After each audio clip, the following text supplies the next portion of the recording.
Distinguished delegates, I would like to call this meeting to order. Dear colleagues, good morning, good day and good afternoon. Happy to see you all again. It's a pleasure to be with you today to continue to chair this session on agenda item 11 on mainstreaming on biodiversity within and across sectors and other strategic actions to enhance implementation, which we began yesterday. Dear participants, I would like to thank you for your discipline when making statements. However, as you know, we are running behind our planned schedule somewhat. Therefore, while I will ensure that all parties who wish to speak have a chance to do so, I will try to close agenda item 11 within 1 hour. We need to finish agenda item 5 today and will follow a similar modality. I will ensure all parties have spoken, and then, if we have time, I will invite observers to speak. On Sunday, I will cover agenda items 12 and 14 before closing this informal session of SBI. I thank you for your cooperation during this meeting. Before I reopen the floor for statements, I will give the floor to the Secretariat for some technical reminders. Secretariat, you have the floor. Thank you, Chair. Good day, everyone. I would like to briefly remind participants of some technical matters. When the Chair invites for intervention, if you wish to speak, please press the raise hand button at the bottom of your screen, which will turn yellow. Your request will be entered in the queue list visible to the Chair. When the Chair gives you the floor, the moderator will activate your microphone. The status bar will turn red on your computer and you may start to speak immediately. If any party encounters connectivity issues that prevent them from making their statement, they should contact the Secretariat to make alternative arrangements. The time for statements is limited to 3 minutes for parties, 5 minutes for regional groups. A clock is provided for you on the screen to help you to manage your time, but please do not speed up your reading as it will be challenging for interpreters to follow you. A reminder to all parties and observers to upload their statements in advance of delivery using the online tool. This helps to ensure a smooth translation. Finally, as usual, the Chair will announce a 15-minute break mid-session. There is no need to log off during this time. Thank you, Chair. Thank you, Secretariat. And before I continue, please let me correct a small mistake. I did say in my intervention that I would try to cover agenda item 12 and of course agenda item 12 and 13 on Sunday. Sorry if I said the wrong agenda item. My point is I want to cover the 2 agenda items related to Nagoya Protocol on Sunday. I hope that is clear now. Sorry for my mistake. I will now go back to a list of regions that we had yesterday. And on my list is Georgia for the CEE region. I open the floor for interventions for regions again. Georgia, you have the floor. Thank you, Madam Chair.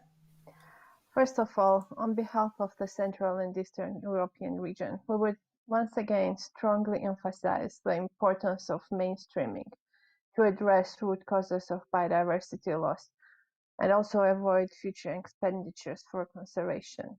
However, Even though the reports show that significant efforts were undertaken in this direction, mainstreaming is still one of the weakest areas in terms of implementation. We would also note that biodiversity mainstreaming is interpreted differently by various parties and stakeholders. As mentioned during the discussions on resource mobilization, mainstreaming is interlinked with the targets related to resource mobilization and harmful subsidies. Therefore, these components should be considered and implemented in conjunction with each other. Several important aspects of mainstreaming were already mentioned in our statement on resource mobilization, particularly importance of effective communication and involvement of private sector to ensure that biodiversity is incorporated into the business models and operations. Awareness raising on dependency of economic sectors on biodiversity is essential, thus ensuring their willingness to address biodiversity loss. Here we would like to welcome the long-term strategic approach to mainstreaming biodiversity and strategy and action areas identified in the document, as well as the action plan presented in the document CBD/CBD/3/13 Ed 1. We consider the action plan as particularly important guidance for the parties, and therefore we believe that after the discussions at the formal meeting of SBI, it should also be annexed to the draft recommendation. Thank you, Madam Chair. Thank you, Georgia, on behalf of the CEE region. I now continue with Portugal, speaking on behalf of EU and its member states. Portugal, you have the floor. Thank you, Madam Chair.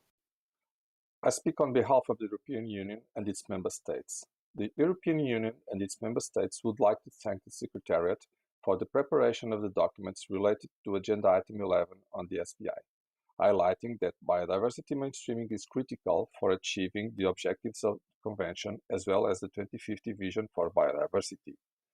Biodiversity mainstreaming should be one of the key elements of the post-2020 framework to achieve the transformative change required throughout society and economies. The EU and its member states are committed to enhanced implementation, integration, and mainstreaming of actions for biodiversity in relevant plans and policies, and to strengthen and strongly scale up efforts to mainstream biodiversity into all sectors of society. The EU and its member states think that effective mainstreaming will depend on effective and efficient synergies between the CBD and other conventions and United Nations process, and that effective and prompt mainstreaming of biodiversity is essential for achieving the transformational change needed as well as the SDGs. The entire global biodiversity framework, including all goals and targets, depend on and contribute to mainstreaming biodiversity. The alignment of NBCEPs with the GBF would support the joint implementation of actions to meet the goals and targets of the GBF, other biodiversity-related conventions, the targets of the SDGs, and relevant international commitments. Other multilateral environment agreements, regional and international organizations, and other relevant initiatives are crucial for strengthening implementation and mainstreaming in the GBF. In particular, we welcome the initiative of the Edinburgh process on the contribution of subnational and local governments to the GBF, and recall that the Edinburgh Declaration, provided in SBI-3 /25, is open for signature by additional subnational governments, cities, and other local authorities until the 15th COP. Madam Chair, the EU and its member states welcome the work being done on the long-term strategic approach to mainstreaming. We consider that the action plan for the LTAM contains useful elements to support mainstreaming of biodiversity in the three identified strategy areas and can provide key guidance and a toolbox to integrate biodiversity into decision-making, involving multi-layers and multi-players listed in the action plan, in particular non-state actors. However, some elements have not been entirely included in the long-term approach to mainstreaming and need improvement. In fact, the LTAM and current action plan approaches with an entry government, company, finance, society does not include all sectors and their value chains, natural resources, primary production to upstream ends.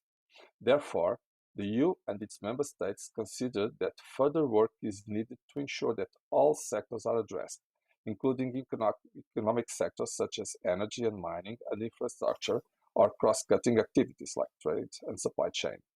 In this regard, the EU and its member states request the Executive Secretary to invite parties to submit comments on the Ultimate Action Plan to the Secretariat in writing, and request to compile and analyze these submissions and prepare an updated revised draft for consideration by COP15, ideally before the ending of SBI-3.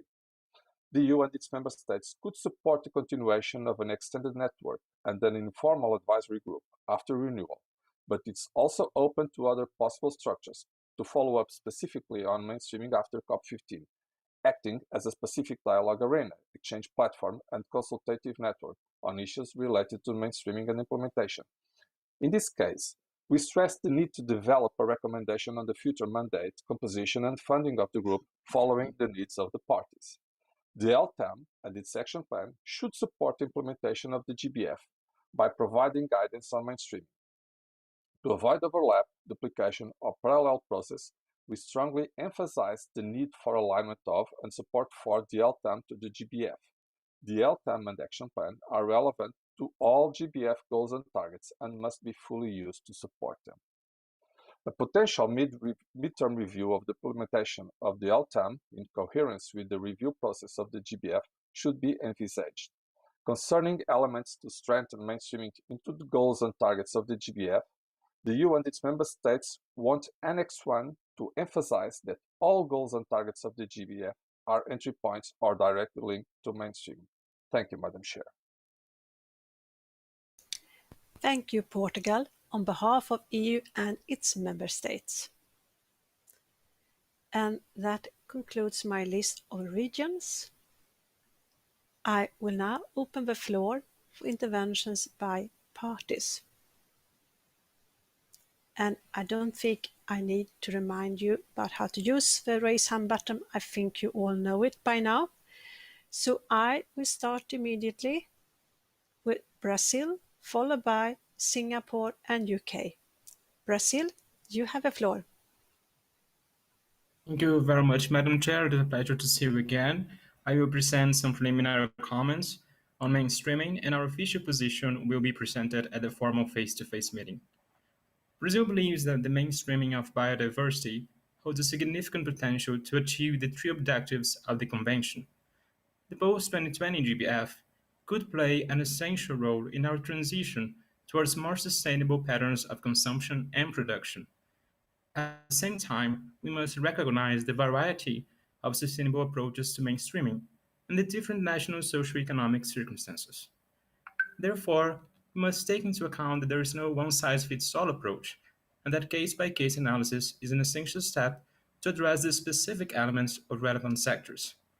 On this account, Brazil understands the document SBI-3/13 and SBI-3/13 is still required further improvement. According to COP Decision 14/3, the goal of the long-term strategic approach should be to establish priorities for action based on scientific evidence and in accordance with national capacities and circumstances. In this regard, Brazil acknowledged that some elements of the strategic approach provide very relevant inputs to design adequate incentives for biodiversity conservation and sustainable use. Nonetheless, most actions seem to prejudge the best instruments to foster mainstreaming, leaving little room for alternative approaches. In addition, we cannot disregard the primary responsibility for the implementation of the Convention rests with parties. While we must engage the private sector, we must be careful not to introduce unfeasible obligations.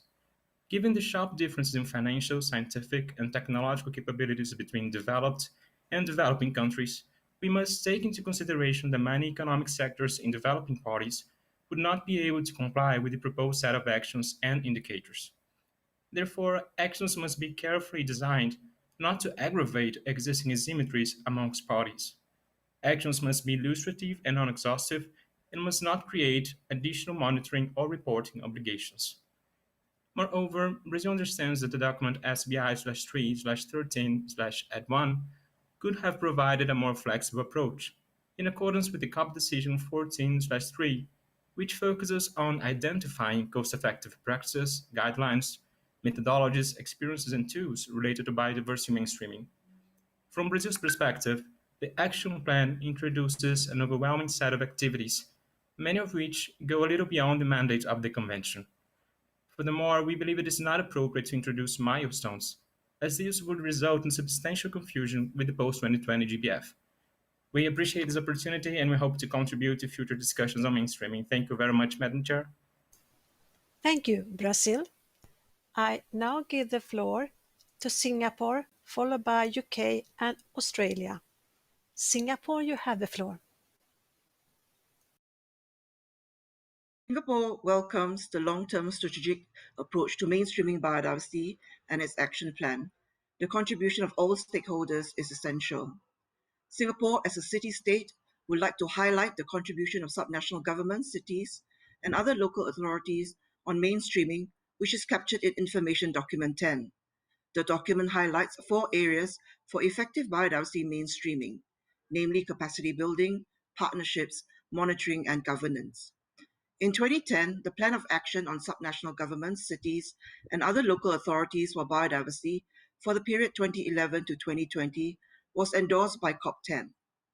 ICLEI, Local Governments for Sustainability, Cities Biodiversity Centre, has captured the key efforts of subnational governments, cities, and other local authorities in implementing the Plan of Action in their 2020 publication on the overview of achievements following the adoption of Decision 1022, the Plan of Action on Subnational Governments, Cities, and Other Local Authorities for Biodiversity. This highlights the readiness of subnational governments, cities, and local authorities to continue contributing to the global biodiversity agenda, and this is demonstrated by the active participation in the Edinburgh process for subnational and local governments on the development of the post-2020 Global Biodiversity Framework. Singapore thanks the Scottish Government and her partners for leading the Edinburgh process and for conducting an extensive consultation process, which has resulted in the adoption of the Edinburgh Declaration for Subnational Governments, Cities and Local Authorities on the post-2020 Global Biodiversity Framework. Singapore is supportive of the declaration.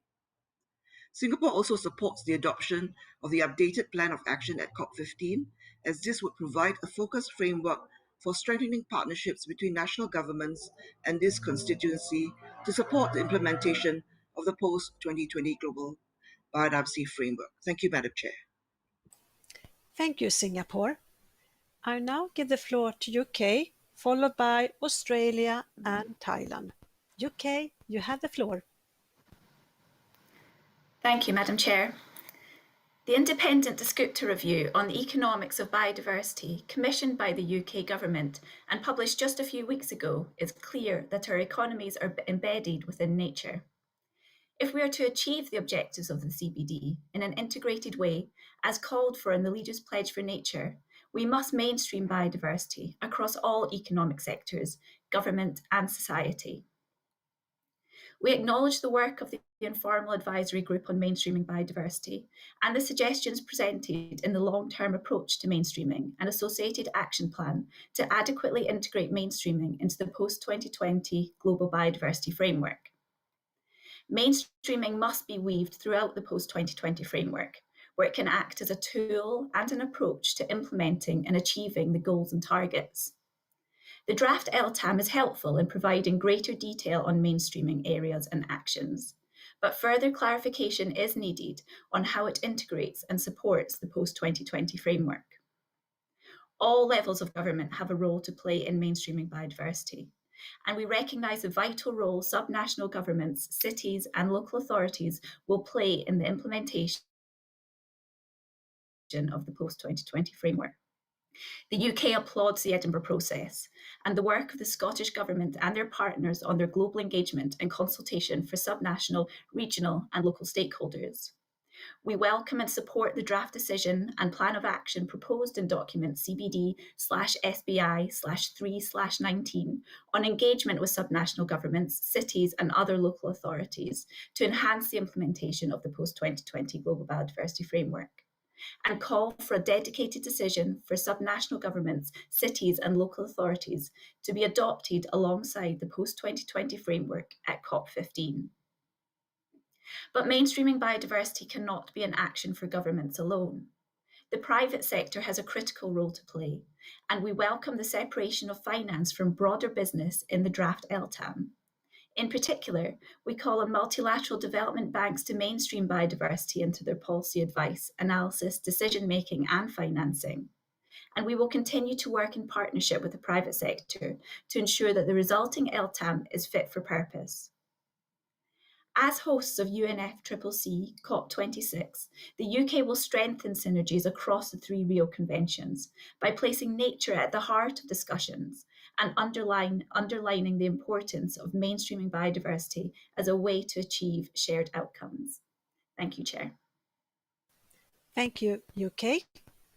I now give the floor to Australia, followed by Thailand and Japan. Australia, you have the floor. Thank you, Madam Chair. Australia would like to thank the Executive Secretary and the Informal Advisory Group on Mainstreaming Biodiversity for the work they have done on the draft long-term approach for mainstreaming biodiversity and associated action plan. Australia supports the work on mainstreaming and the integration of biodiversity in cross-sectoral policies as appropriate to national circumstances and other international obligations. Mainstreaming biodiversity is critical to achieving the 2050 vision for biodiversity.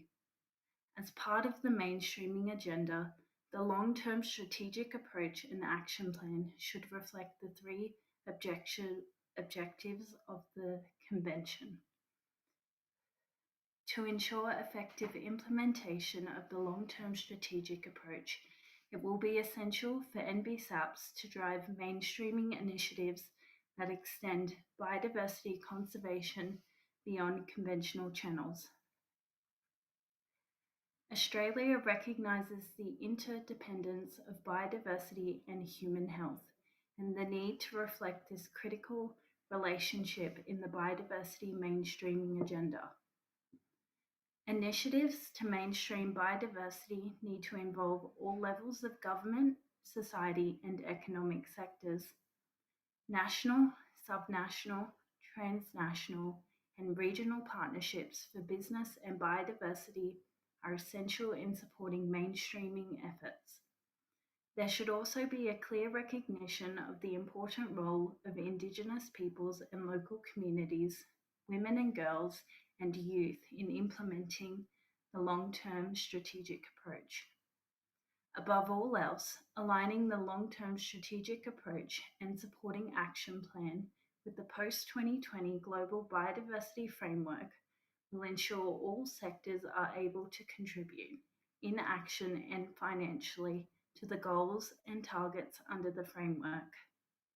Going forward, it will be essential to maintain and further strengthen this alignment to ensure effective implementation of mainstreaming elements. Thank you.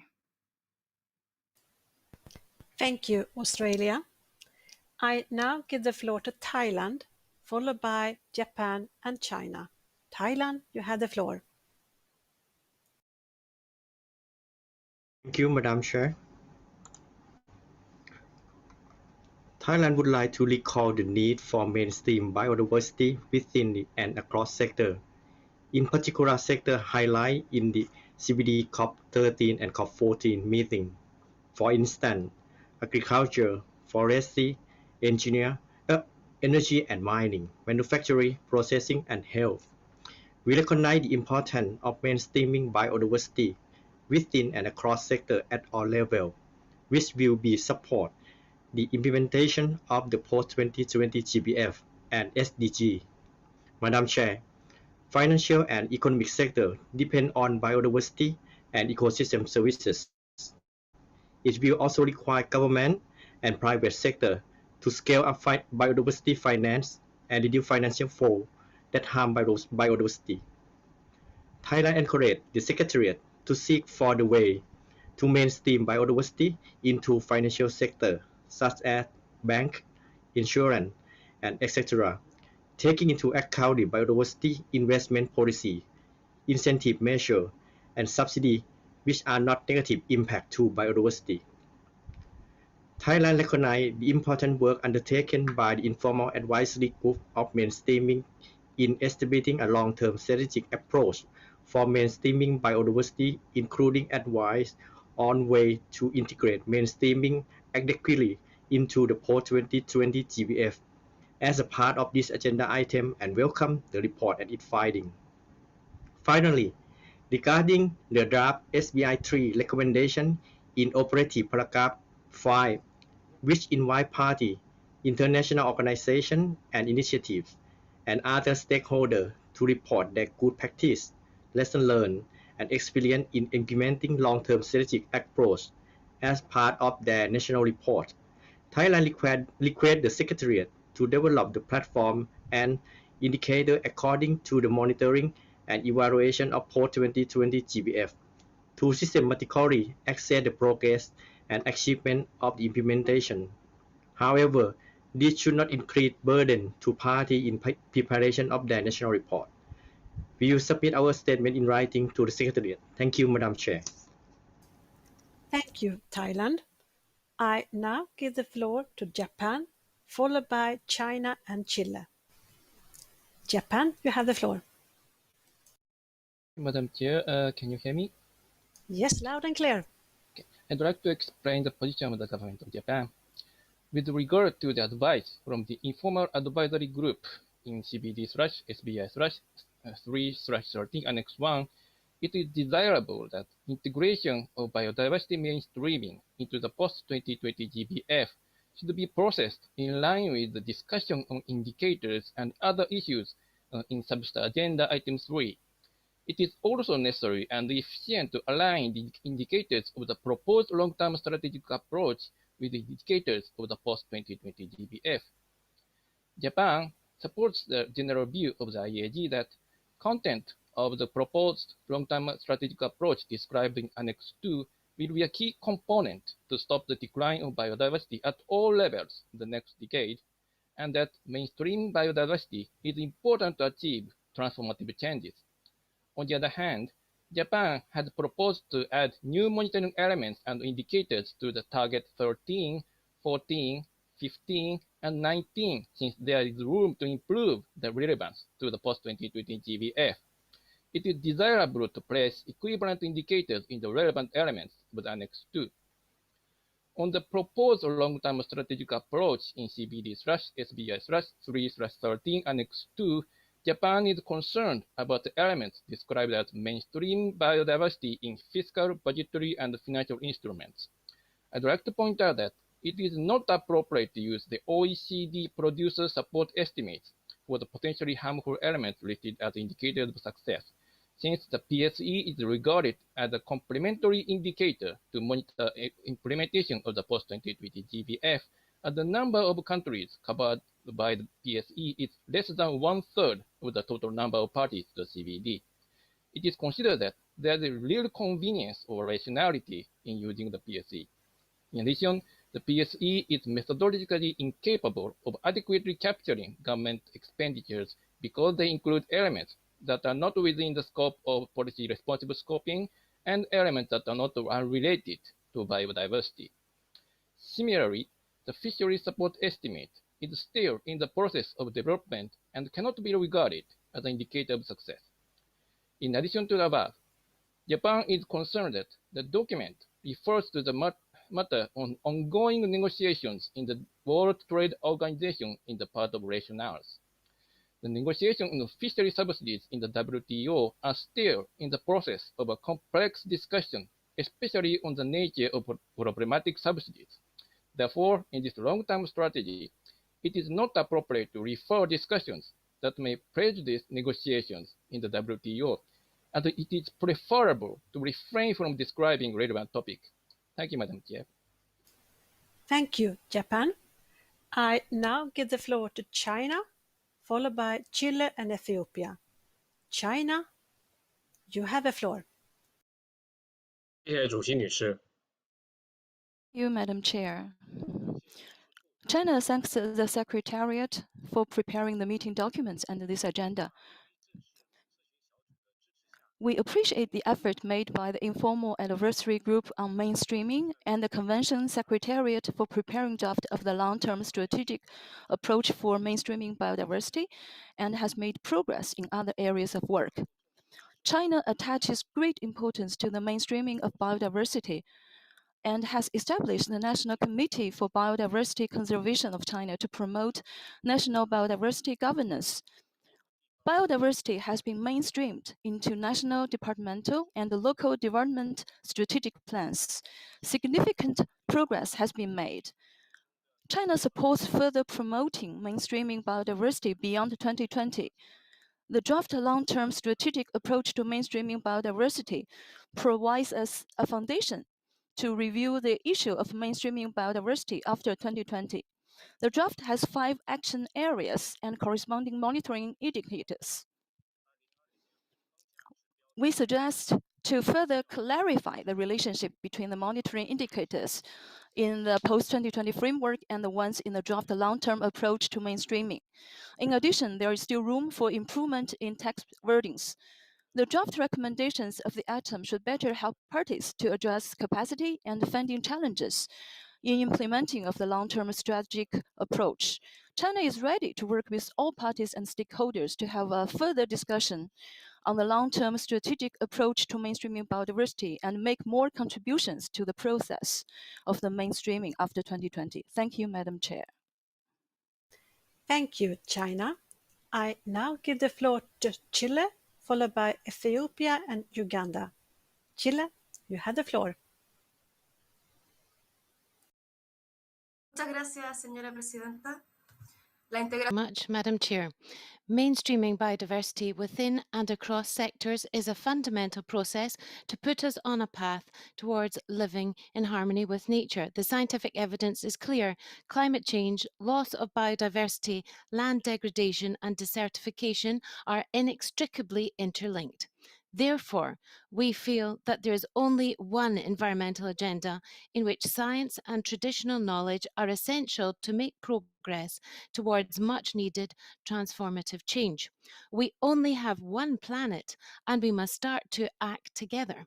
Mainstreaming biodiversity as well as strategic environmental assessments will allow us to make progress in this respect. We are faced with a multi-crisis which is forcing us to address issues in a coordinated way, such as creating interlinkages between existing mechanisms and conventions to prioritise the necessary joint actions, successfully concluding ongoing negotiations such as the post-2020 framework or biodiversity beyond national jurisdiction, and launching others such as the mandate to create a global agreement on plastic pollution. These are all initiatives that we support. Turning now to the proposed mainstreaming framework, here are some of the elements that we believe are key to success. Firstly, achieve support and the active participation of the various productive financial actors and others. Secondly, maintain focus on reducing threats and pressures on biodiversity. And thirdly, identify tools and solutions so that measures undertaken increase the biodiversity benefits. We support the need to prioritise mainstreaming targets and activities in keeping with local realities. This prioritisation should be defined in terms of the impact of the actions on biodiversity and should not prioritise actions that are just easier to implement or have a greater chance of making progress. We view the proposed action plan as participatory and inclusive, which will move us towards sustainability as long as it is set up as a flexible framework that provides an information basis and clear guidance that can be adapted by countries during the implementation phase. To conclude, we suggest that special attention should be given to the following, namely, the need to include a definition of landscape in the documents. We also need to develop incentives to guide and integrate nature-based solutions into the private sector. And thirdly, we have to generate guidelines and information for countries about case studies showing successful mainstreaming within and across all sectors, especially in the economic and financial sectors, where in Chile at least we do not have much experience. Madam Chair, these are our specific preliminary comments, and we will have specific comments on some targets that we will make at the appropriate time. Thank you very much, Madam Chair. Thank you, Chile. I now give the floor to Ethiopia, followed by Uganda and Colombia. Ethiopia, you have the floor. Thank you, Madam Chair. Ethiopia strongly supports mainstreaming of biodiversity across economic, agricultural, environmental, educational, energy, construction, and other sectoral and subsectoral policies, strategies, and action plans for achieving the objectives of the Convention. It is also required to adequately integrate biodiversity mainstreaming for the implementation of post-2020 GBF. Proper implementation of mainstreaming biodiversity also enables to achieve the transformational change needed for attaining 2015 vision. Enhancement of the role of long-term strategic approach to biodiversity mainstreaming is extremely desired as a key component of taking effective action against biodiversity deterioration at all levels in the future decades. Accordingly, Ethiopia anticipates a report of good practices, lessons learned, and other relevant experiences in implementing the long-term strategic approach and its action plan as part of their national report to these governments and NGOs. Madam Chair, Ethiopia also supports the collaboration of parties and governments. Sorry, Ethiopia, could you please slow down a little? Thank you very much. Madam Chair, Ethiopia also supports the collaboration of parties and governments with businesses and civil society organizations to establish or enhance national, subnational, regional, or global biodiversity partnership as institutional partners for the implementation of the long-term strategic approach through national actions. In this regard, collaboration of Secretariat of the CBD with other multilateral environmental agreements is instrumental to augment synergies among similar initiatives related to mainstreaming and multi-stakeholder cooperation. Finally, Ethiopia kindly urges the GF to fortify mainstreaming biodiversity in its future programs and support parties in developing and implementing their action building on the long-term strategic approach to mainstream biodiversity. Moreover, Ethiopia also invites international funding and development organizations to support the work to develop the financial institutions to measure the biodiversity impacts and dependencies of their economic actions and to provide confirmable and actionable information for improved decision making and the promotion of environmental, social, and governance standards. Thank you, Madam Chair. Thank you, Ethiopia. I now give the floor to Uganda, followed by Colombia and Canada. Uganda, you have the floor. Thank you, Madam Chair, and all the parties and observers. Madam Chair, Uganda aligns itself with Morocco on behalf of the African group to recognize that mainstreaming of biodiversity into productive sectors is important to realize the three objectives of the Convention. And to be noted that Uganda has made strides in mainstreaming NB-2 into the National Development Plan, whereby Uganda has made attempts to focus on the environment and the water sector by enhancing ecosystem health and productivity and climate resilience through enhancement of productivity and social well-being of the population by increasing forest and wetland coverages and access to clean water and water for production. Number two, Uganda has also made attempts to ensure that biodiversity, the targets for NB-SAP, also in mainstream into the NDP-3 programs. There are 18 programs which include agro-industrialization, tourism development, sustainable natural resources management, sustainable petroleum development, sustainable energy development, private sector, among others. Uganda, by supporting the draft recommendations, makes the following recommendations to ensure that biodiversity is effectively mainstreamed into the post-2020 global biodiversity framework. A, the mainstreaming mechanism should focus on the post-2020 GBF goals and targets that parties will agree upon. B, mainstream mechanisms should take into account national circumstances, conditions, and priorities and capacity, which includes financing, technology, human capital, among others. C, participatory and inclusive mainstream mechanisms that involves all the key sectors and stakeholders at all levels, national, regional, global, local, government, and non-state actors, including but not limited to the individual communities. D, mainstream mechanisms should take into account the multi-sectoral environmental agreements, especially those that deal with biodiversity, climate change, waste, chemicals, and other regional global commitments like African Union Agenda of 2063 and the SDGs respectively. Last but not least, Madam Chair, Uganda emphasized that mainstreaming mechanisms should take and consider the integration of budgeting, financing, resource mobilization, technology, and capacity building to ensure effective implementation of the post-2020 GBF. Uganda supports the elements of the draft recommendations. Thank you, Madam Chair. Thank you, Uganda. I now give the floor to Colombia, followed by Canada and Switzerland. Colombia, you have the floor. Thank you, Madam Chair. We thank the Secretariat and the Informal Advisory Group for the preparation of the proposal on a long-term approach to mainstreaming.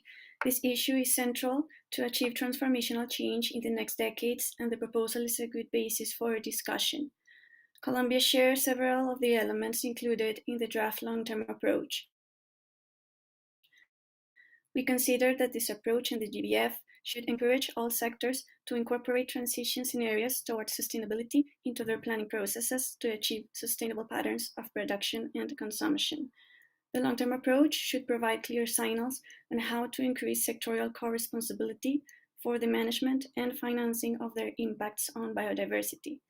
This should include indications on how to eliminate or reform harmful incentives and the promotion of positive incentives for biodiversity.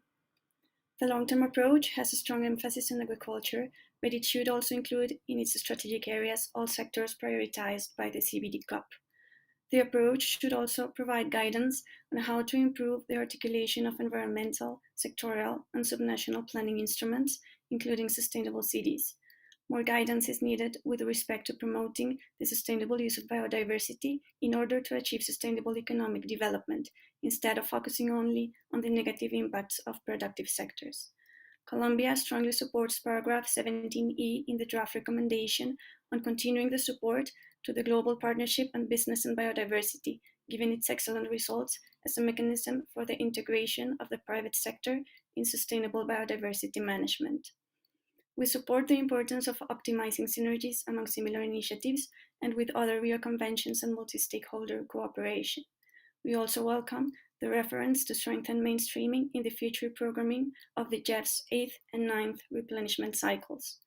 As endorsers of the Leaders' Pledge for Nature, Colombia considers that the GBF and the long-term approach should be aligned and must include at least the following key elements: increase the efficient use of water resources in all sectors prioritized by the COP, increase the efficient use of fertilizers, improving food production, reducing post-harvest losses, minimizing food waste, and promoting sustainable diets, increase land productivity in a sustainable and equitable manner, improvements in energy efficiency of economic sectors, and improvements in the disposal and treatment of solid waste and sewage.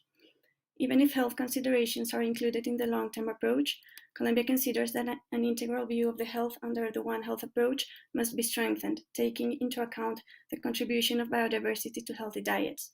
The approach should also address how changes in land use, such as deforestation, increase health risks.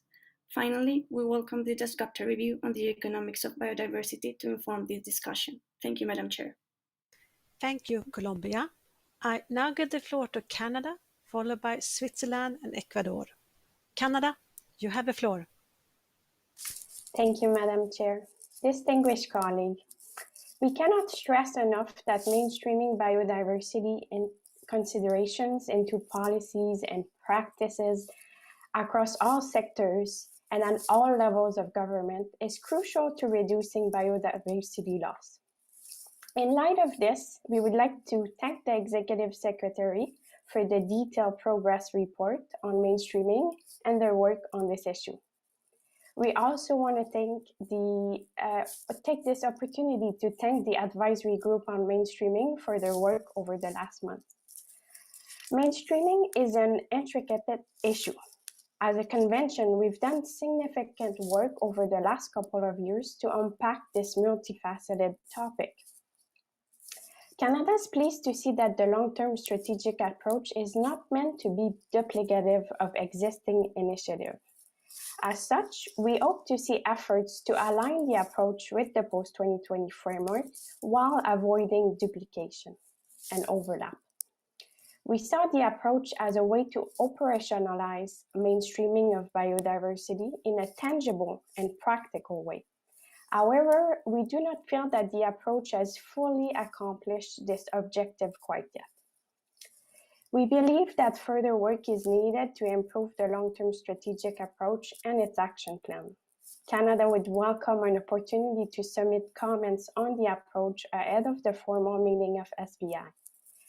We're very pleased to see that the role of Indigenous peoples and local community was reflected in the long-term strategic approach, recognizing their critical role that they play in mainstreaming biodiversity.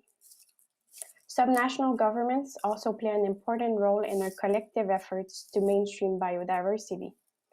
Canada takes note with appreciation of the report from the Network of Regional Governments for Sustainable Development on the contribution of subnational and local governments to mainstreaming. We agree that the Informal Advisory Group should continue its work beyond COP15 and as such should receive a detailed revised mandate. To conclude, Canada looks forward to engaging with parties at and on the margins of the formal meeting of SBI to share views on the long-term strategic approach. Thank you, Madam Chair. Thank you, Canada. I now give the floor to Switzerland, followed by Ecuador and Norway. Switzerland, you have the floor. Madam Chair, dear colleagues. For Switzerland, mainstreaming is a key element to halt biodiversity loss. But the integration of a biodiversity-friendly policy into other sectors remain a challenge that the GBF should allow us to address. Switzerland agrees that a strategic approach for mainstreaming biodiversity is much needed and would prefer its integration in the post-2020 GBF to give it the visibility and attention it requires to assure the concurrence of other sectors. We recognize that the strategic approach contained in Annex 2, as well as the action plan in the document Add 1, contain important suggestions and actions. However, many of them, such as measures to address perverse incentives or the requirement of integrated spatial planning, should be addressed by the post-2020 Global Biodiversity Framework itself. We see significant overlap between the strategic approach, the current draft of the post-2020 GBF, and strategic plans adopted by other multilateral environmental agreements. Therefore, we suggest to enhance synergies and refocus a strategic approach for mainstreaming to make it an approach common to all MEAs relevant for biodiversity. In the draft strategic approach, some mechanisms for promoting mainstreaming are missing, in particular, the existing and potential new programs of work of the CBD. We think that this would be important mainstreaming tools. These operational tools to facilitate implementation of the GBF should be revitalized and expanded in the light of the new targets. Switzerland is convinced that the best way for the CBD to work with partners is through mutually agreed programs of work. This requires careful preparation and negotiations with partners, but it guarantees equal ownership, defines concrete actions, clarifies roles, sets timelines, and creates meaningful entry points for engagement. After adoption of the new post-2020 GBF, we would recommend to update the list of thematic areas for work programs. Mainstreaming will require the broadest possible engagement of all actors at all levels of governments and society. Therefore, mechanisms established under the CBD need to be enabling and open-ended in nature. Any further work of the Convention on Mainstreaming needs to be open to other ministries and other sectors, to interested organizations and multilateral environment agreements, all stakeholders. Therefore, we are questioning the continuation of the EIG in its current form. If the mandate of this group should be extended, the terms of reference would need to be revised and allow for a broader engagement of stakeholders, for instance, through virtual means. Lastly, we would like to point out that in Annex 1, advice for sections G, enable conditions, and I, outreach, awareness and uptake of the post-2020 GBF are still missing. We are of the view that especially those two sections are important regarding mainstreaming. Thank you, Madam Chair. Thank you, Switzerland. I now give the floor to Ecuador, followed by Norway and Argentina. Ecuador, you have the floor. Muchas gracias, señora presidenta. Madam Chair, Ecuador thanks the Secretariat and the Informal Advisory Group for their work on these documents submitted on the progress made on mainstreaming of biodiversity within and across sectors and other strategic actions to improve its implementation with a long-term approach to mainstreaming. This strategic long-term approach on the mainstreaming of biodiversity should be understood as complementary guidance to reinforce implementation of various elements in the post-2020 GBF, and thus avoid confusion or duplication in achieving the 2030 targets. So here, with reference now to document CBD/SBI-3/13, we take note of the suggestions on how to integrate mainstreaming into the post-2020 framework as described in Annex 1. However, we consider that this document should also be drafted for the purpose of guiding the CBD to maintain consistent approaches in multilateral spaces to raise awareness of biodiversity in other sectors.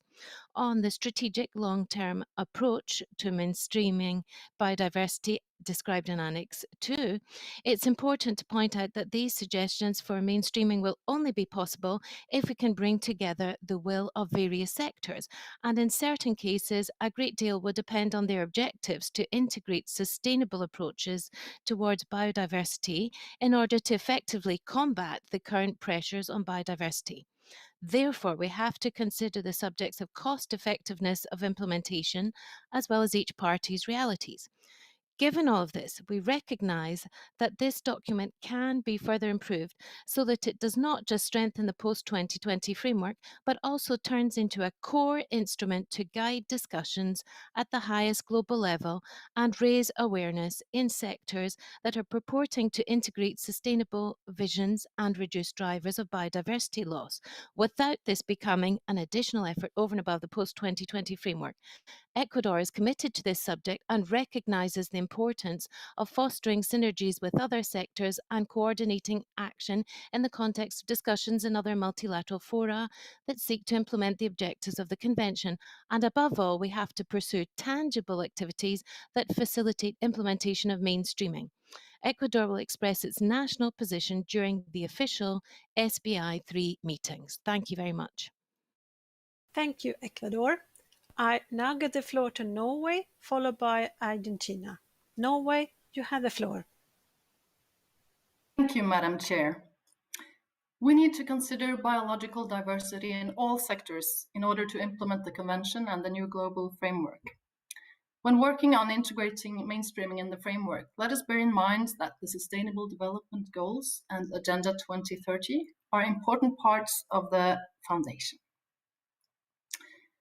Norway appreciates the work on mainstreaming prepared by the Informal Advisory Group, the network of experts, and the Secretariat. Coordination between the strategic approach to mainstreaming and the mainstreaming elements in the new global framework is important, as described in Annex 1.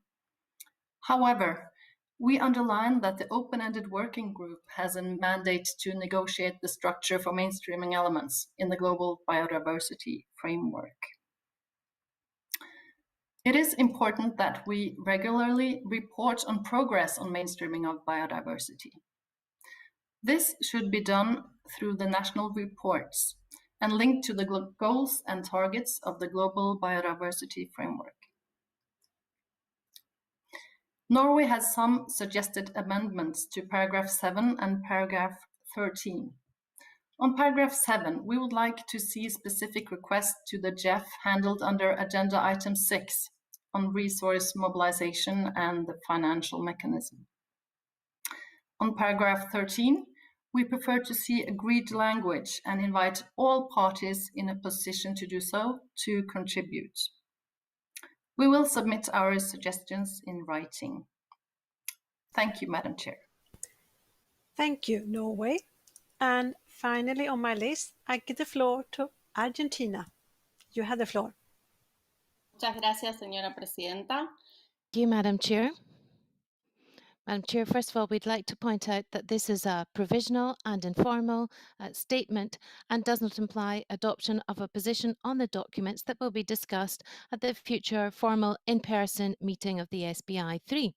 Turning now to this item on the agenda, we would like to make the following comments on the documents. Argentina considers that the mainstreaming of biodiversity within and across sectors is key to urgently tackle the causes of biodiversity loss. Thus, our country has made progress on implementing programs and initiatives which focus on the sustainable use of biodiversity by IPLCs, as well as in agriculture and the environmental land management governance. And all this is taking place within the context of our NBSAP. Through the Yuzubi project, Sustainable Use of Biodiversity, we're developing the integration of sustainable use of biodiversity into the practices of small-scale producers from local and indigenous communities in order to protect high conservation value forests, adding a gender perspective and fostering the grassroots and added local value. We have adopted the Programme for the Promotion of the Conservation and Sustainable Use of Biodiversity in Agroecosystems, which fosters, amongst other practices, agroecology. Together with subnational and local governments, we are working on an environmental land management approach that integrates biodiversity conservation criteria, including the recent approval of a new national law that acts as a disincentive to native ecosystem fires for speculative, financial, or property-related reasons. Madam Chair, our country is committed to the mainstreaming of biodiversity within and across sectors, which is why we wish to point out the importance of the long-term approach. We believe that this approach will have to be analysed in detail in order to align it with existing international obligations and avoid encroaching upon the mandates of other multilateral processes. In this respect, we propose that the action plan should be based on flexible parameters that can be adjusted in accordance with national capacities and realities. This plan should not just take account of urban dynamics, but should also take account of the various existing rural contexts. It should be based on social inclusion and human rights and be gender responsive. Thank you, Madam Chair. Thank you, Argentina. And that concludes my list of parties. I see no more requests from parties to the floor. Colleagues, as I said in my introduction today, I will try to close the agenda item 11 within 1 hour. Therefore, I have to conclude agenda item 11 now. I know that there are representatives from major stakeholders and other observers who have planned to speak, but your statements will be uploaded if you had chosen them to be public. I'm sorry for that. Thank you for your understanding.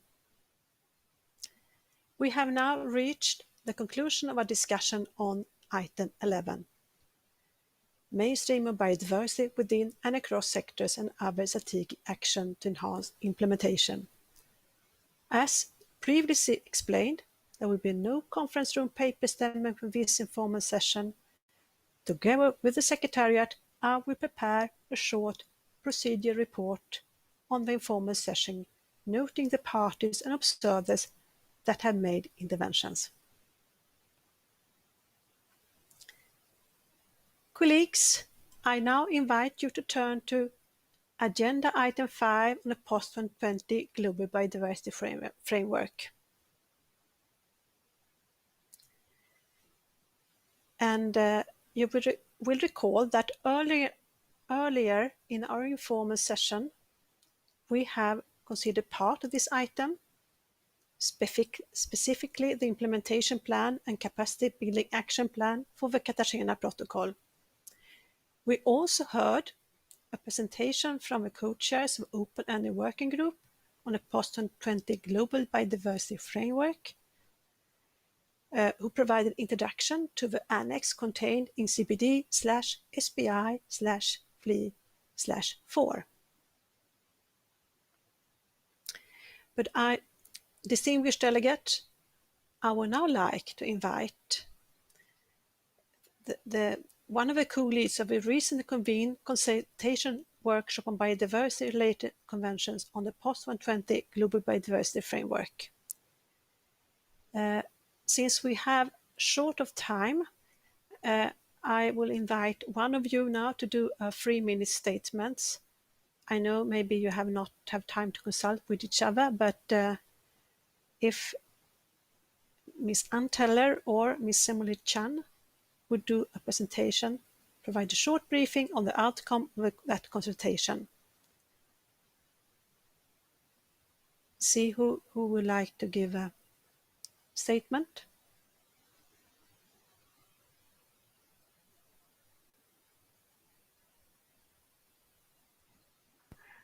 Perhaps they could raise their hand. Could you please, one of you, raise your hand and so you can give the statements from these Burn 2 consultation workshops?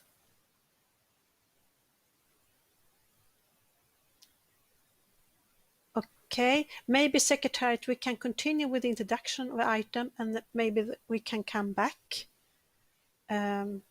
So I would ask if the co-leads of a recently convened consultation workshop of biodiversity-related conventions on the post-2020 Global Biodiversity Framework, if you could maybe talk to each other and see which one of you will do the 3-minute statements. So I will now ask the Secretariat to introduce the other documents for this agenda item. Secretariat, you have the floor. Thank you, Chair. The Conference of the Parties, through Decision 1434, established an open-ended working group on the post-2020 Global Biodiversity Framework and requested SBI-3 to contribute to the development of the post-2020 Global Biodiversity Framework. Subsequently, the working group at its first meeting invited SBI to undertake a set of tasks set out in Annex 1 to its conclusions and to bring to the attention of the working group any additional recommendations relevant to the post-2020 Global Biodiversity Framework emerging from the deliberations at SBI-3. At its second meeting, the working group also invited SBI-3 to provide elements to the development of the post-2020 Global Biodiversity Framework, and in particular with regards to means to support and review implementation, including implementation support mechanisms, enabling conditions, responsibility and transparency, and outreach and awareness. In light of this, the Secretariat has prepared document SBI/3/4, which provides an overview of the post-2020 Global Biodiversity Framework process.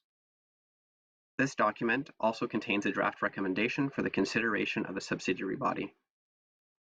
This document is supported by 2 addenda, document SBI-3/4/add1 on communications for the post-2020 Global Biodiversity Framework, and SBI/3/4/add2, providing a draft outline of a post-2020 gender plan of action. Thank you, Chair. Thank you, Secretariat. And before we continue, I would like to remind all speakers to please speak slowly and, if possible, make a pause between your sentences. This is to help all our hard-working interpreters who work very hard and they have sometimes been difficult to follow you. I thank you all for your understanding. As I understand, it's still a bit do we now have Anteller to do statements from the Burn 2 workshop? Or shall we, Secretary, shall we continue? Okay.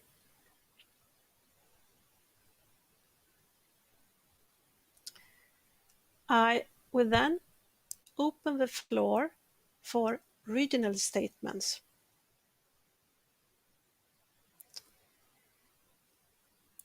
And I hope this is correct, but I only have one regional statement, and that is from European Union on behalf of the European Union and its member states. So European Union, you have the floor. Thank you, Madam Chair. I am speaking on behalf of the EU and its member states. The post-2020 Global Biodiversity Framework must be ambitious and transformative. We welcome the updated Zero draft as an important step forward in the process. Various issues fall under other agenda items, and we prepared speaking notes accordingly. As regards the updated Zero draft, in section G, enabling conditions, we would like to make the following remarks. The name of the section could be changed, as it is not only about enabling conditions, but also about partnerships and synergies. Some conditions could be elevated to principles or safeguards for implementation. Paragraph 14K mentions political will and recognition at the highest level of government, and paragraph 14H mentions mainstreaming. These two issues are crucially important and should be put up front in the list. Paragraph 14J on safe and secure use of biodiversity, including in relation to zoonosis, does not fit in this section and needs to be addressed through the targets. Paragraph 14E on synergies should explicitly refer to climate change and the UNFCCC. In paragraph 14A, the words full and effective should be added to the reference to the participation of indigenous peoples and local communities. We highlight the importance of the United Nations Declaration on the Rights of Indigenous Peoples. Additionally, section I on outreach, awareness and uptake should also address education. The EU and its member states would like to make 4 further remarks on other issues. Firstly, on a preliminary basis, we agree on the years for future COPs as foreseen in the documentation for agenda item 9, provided that COP15 takes place in autumn this year. Secondly, the post-2020 Global Biodiversity Framework must be implemented in a gender-responsive manner. Equality between men and women and empowerment of women and girls in the implementation of the Convention are extremely important. Therefore, we will be happy to contribute to the consultation on the draft outline of a post-2020 Gender Plan of Action. Thirdly, we consider the implementation plan for the Cartagena Protocol as an important complement that is anchored in the post-2020 Global Biodiversity Framework. Fourthly, we would like to stress the importance of the One Health approach and of integrating biodiversity into national policies for the recovery from the COVID-19 pandemic, and also for the prevention of future health, economic and social crises. Let me conclude by underlining our willingness to work with all parties in view of an ambitious and transformative global biodiversity framework. Thank you, Madam Chair. Thank you, European Union, speaking on behalf of EU and its member states. I now will see if Georgia will speak for the CEE region. If so, yes, please, Georgia, you have the floor. Thank you, Madam Chair. On behalf of the Central and Eastern European region, once again, I would like to thank the co-chairs of the post-2020 process for the excellent work undertaken and the updated Zero draft of the post-2020 biodiversity framework, as well as the Secretariat for preparing the documents for this meeting. We also acknowledge that most of the issues related to the post-2020 GBF are also discussed under different agenda items. Therefore, we will only touch several components not covered by those items. Recently, we are observing increasing coverage of biodiversity issues in media, and without doubt, this already brings positive outcomes. However, in order to achieve tangible results, intensive targeted communication campaign is necessary, and the document presented in front of us sets solid basis for further activities. Based on the document, communication supports mainstreaming activities and helps promoting biodiversity beyond our circle. And we more than agree with this statement, since this is one of the mechanisms to address direct drivers of biodiversity loss. At the same time, as mentioned in the document, communication is effective when it is evidence-based and scientifically credible.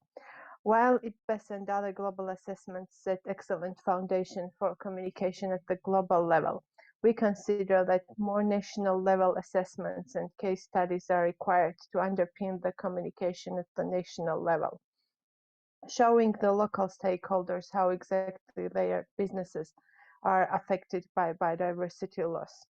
In terms of communication, we would also note that biodiversity communication is often led by conservationists. While in order to ensure proper and effective communication, we need to involve relevant specialists. Finally, within our communication activities, we would also consider attracting well-known and respected figures who represent role models for various target groups. We would also like to tackle the issue of synergies and communication with other MEAs. There are considerable efforts to involve other MEAs in development of the post-2020 GBF, and particularly we would highlight the consultations recently held with support of Switzerland. However, we would also like to emphasize the fundamental importance of cooperation at the national level and involvement of other MEAs in development of the post-2020 GBF at this early stage. One of the lessons learned from the process of implementation of the Strategic Plan 2011-2020 is that enhancing regional cooperation boosts this process. For example, a contribution to the implementation of the strategic plan for biodiversity can be attributed, amongst other actions, to the establishment and work of the Biodiversity Task Force of Southeast Europe that stimulates sub-regional cooperation and enables progress towards international biodiversity commitments. Finally, in terms of progress made on development of the post-2020 GBF, we would like to acknowledge the enormous efforts to advance the work, including organizing various thematic consultations online, such as sustainable use and consultations with other MEAs. Stakeholder open webinars also create excellent opportunity for continuing discussions as well as present informal sessions. However, we would also like to note our concern about not being able to progress formal discussions, and we would be happy if the available options would be further explored. Thank you, Madam Chair. Thank you, Georgia. Speaking on behalf of the CEE region. I understand Costa Rica. Are you speaking on behalf of the GRULAC? Yes, okay. Costa Rica, you have the floor. Thank you, Madam Chair. This statement is made on behalf of the Latin American and the Caribbean countries. Madam Chair, we consider necessary to bring balance and strengthen the structure and the process of the post-2020 global biodiversity framework, especially with the new circumstances and challenges posed by the pandemic. Our region has demonstrated its continuing commitment to the conservation and sustainable use of biodiversity.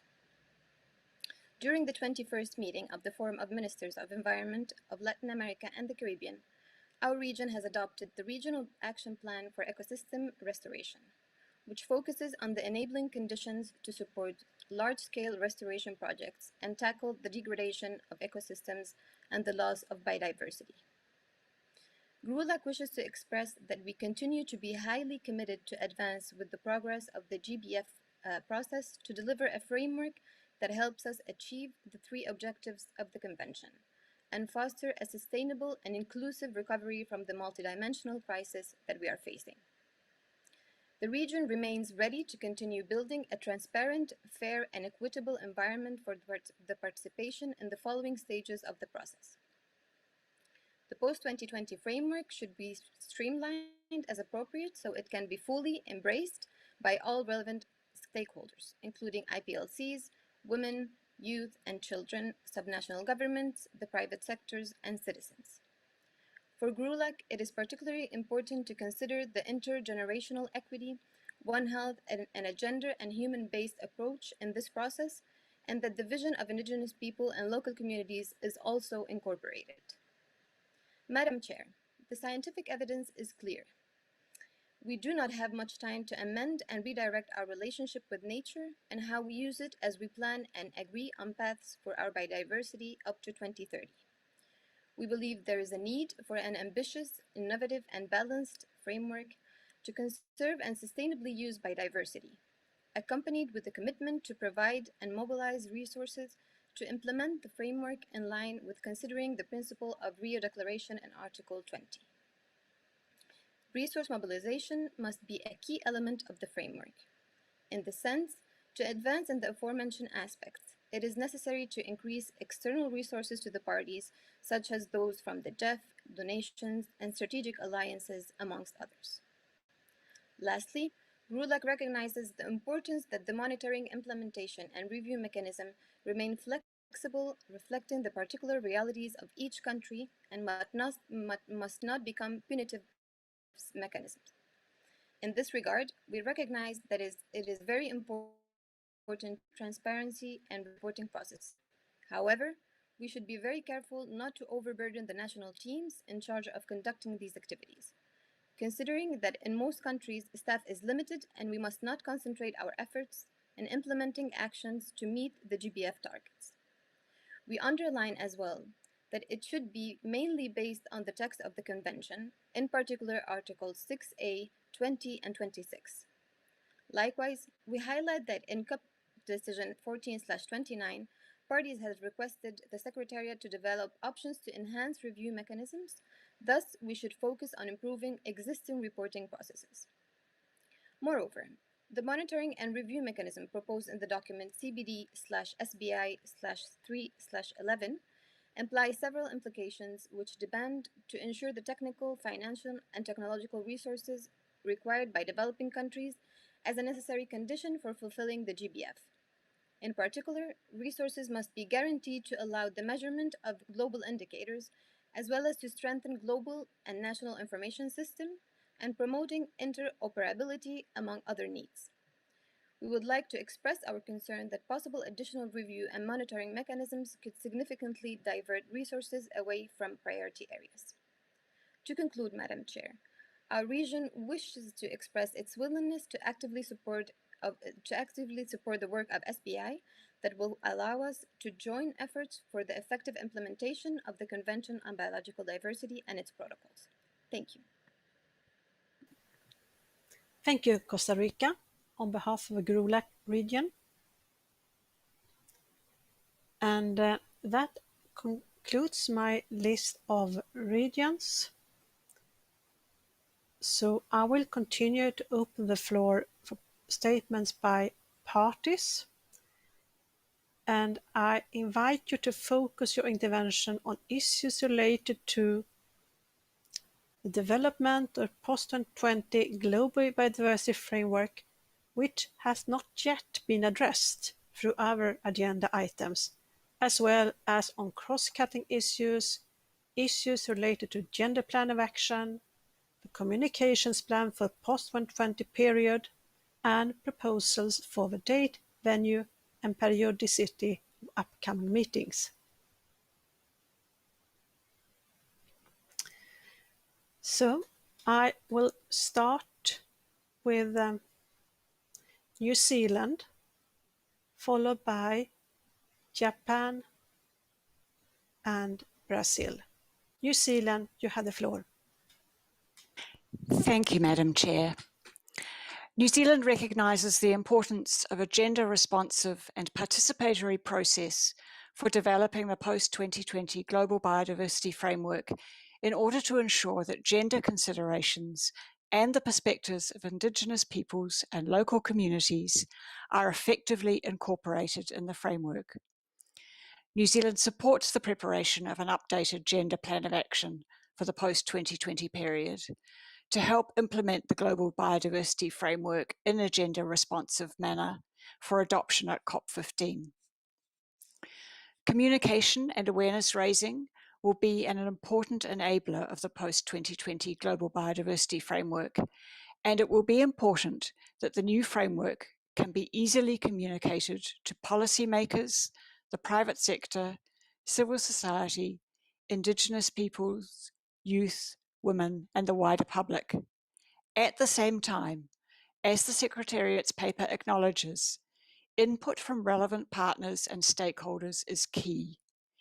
We look forward, therefore, to hearing the views of Indigenous peoples and local communities and other partners, including on the celebration, promotion, and communication of traditional knowledge in ways that respect the rights of the holders of that knowledge. We are generally supportive of the paper, although question the need for parties to create review bodies at the national or subnational level. With respect to the periodicity of meetings, we look forward to more detailed consideration of this in the context, in particular, of the discussions on monitoring, reporting, and review. More generally, on the subject of meetings, while we continue to operate under the restrictions resulting from COVID-19, New Zealand considers that we should look at all options to progress discussions on the post-2020 Global Biodiversity Framework in an inclusive and transparent way. Thank you, Madam Chair. Thank you, New Zealand. I now give the floor to Japan, followed by Brazil, and after that I will take a 15 minutes break. Japan, you have the floor.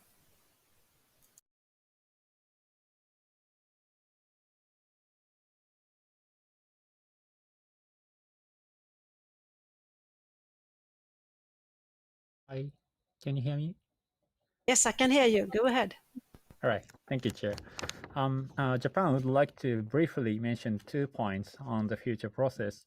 First, according to the document CBD/SBI-3/4, the Executive Secretary is requested to prepare a proposal on the periodicity of meetings of the COPs beyond the COP16, taking into account the outcome of the SBI-3.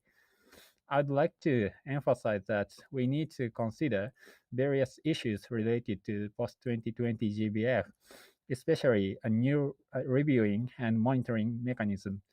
For instance, the proposal on the periodicity of the global stocktake is every 5 years, while the COP takes place biennially, so those events might be held at different times. But I'm wondering if it is efficient to hold them separately and if it is the best way to maximize the impact of the global stocktake. As such, it would be necessary to flexibly consider the future periodicity of the COPs. For the same reason, it would be meaningful to consider if COP16 should take place in 2022 or 2023 based on pros and cons of both the scenarios, including budgetary implications. Secondly, I'm pleased to say that we have had a wonderful discussion so far during this informal session. Therefore, we can and we have to make good use of this experience in our future meeting with using every technology we have so that the negotiation process will be more efficient and effective. Yeah, thank you, Chair. Thank you, Japan. And before our break, I'll now give the floor to Brazil. Brazil, you have the floor. Thank you very much, Madam Chair. Once again, I will present some preliminary comments on this agenda item, and our official position will be presented at the formal face-to-face meeting. Brazil welcomes the discussions we had over the past days on issues that have a key role in drafting the post-2020 GBF. The opinions expressed by developing countries are a powerful reminder of what a truly ambitious post-2020 GBF must look like. An ambitious post-2020 GBF is not to be confused with the conservation framework. To respond to the challenge of biodiversity loss, conservation cannot be decoupled from the sustainable use of biodiversity and benefit sharing. Therefore, in our view, An ambitious GBF is an indivisible package, and targets cannot be agreed separately from means of implementation and resource mobilization. This indivisible package must not overlook that benefit sharing remains the most neglected pillar of CBD. It is thus disappointing that the updated Zero draft contains only one single target on benefit sharing. To address the lack of ambition in benefit sharing, the post-2020 GBF must recognize that DSI falls within the scope of the Convention and therefore should be included in the GBF. The rapid development of DSI applications requires an urgent solution under the Convention. Otherwise, we risk turning the Convention outdated and would be paving the way for undermining the third pillar of CDB. As Brazil has now become a party to the Nagoya Protocol, and I'm really happy to say this out loud, we understand this indivisible package must also include the full implementation of Article 10 of the Protocol on the Global Multilateral Benefit Sharing Mechanism to address the situations identified in Article 10, including DSI. From the perspective of means of implementation, especially in the area of resource mobilization and technology transfer, the only way forward is to acknowledge that developed countries had failed to live up to obligations contained in Article 20. This shortfall in the implementation of Article 20 reinforces the essential role of the principle of common but differentiated responsibilities, which remains a cornerstone principle of international environmental law. CBDR demonstrates that there can be no intergenerational equity without intra-generational equity. Therefore, we must consider modalities to achieve the full implementation of Articles 20 and 21 of the Convention. Finally, we hope this informal session will lead us to reflect on the meaning of an ambitious post-2020 GBF. An ambitious GBF is an inclusive framework, one that addresses the three objectives of the Convention in a balanced manner and recognizes the essential role of biodiversity for the three dimensions of sustainable development. In the spirit of Agenda 2030, an ambitious GBF is one that leaves no one behind. Thank you very much, Madam Chair. Thank you, Brazil, and once again, congratulations for ratifying the Nagoya Protocol. Colleagues, we will now take a 50 minutes break. After the break, we continue with statements on this agenda item. It is Norway on my list, followed by Mexico and Canada.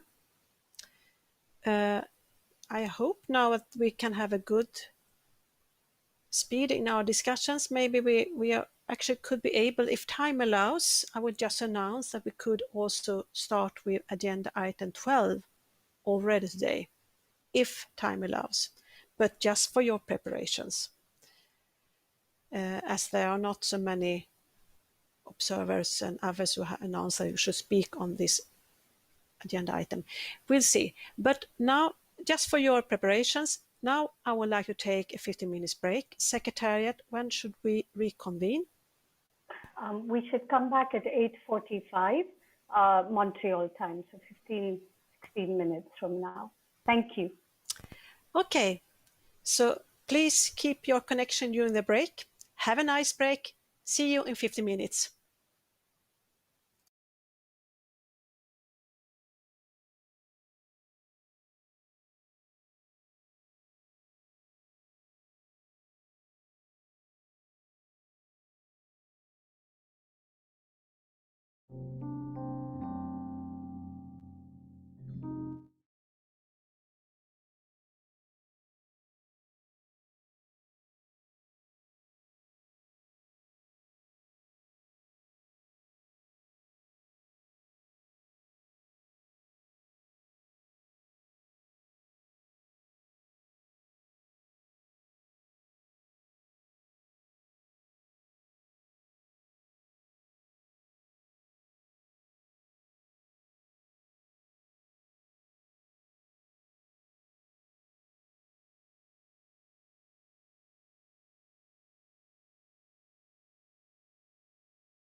your break.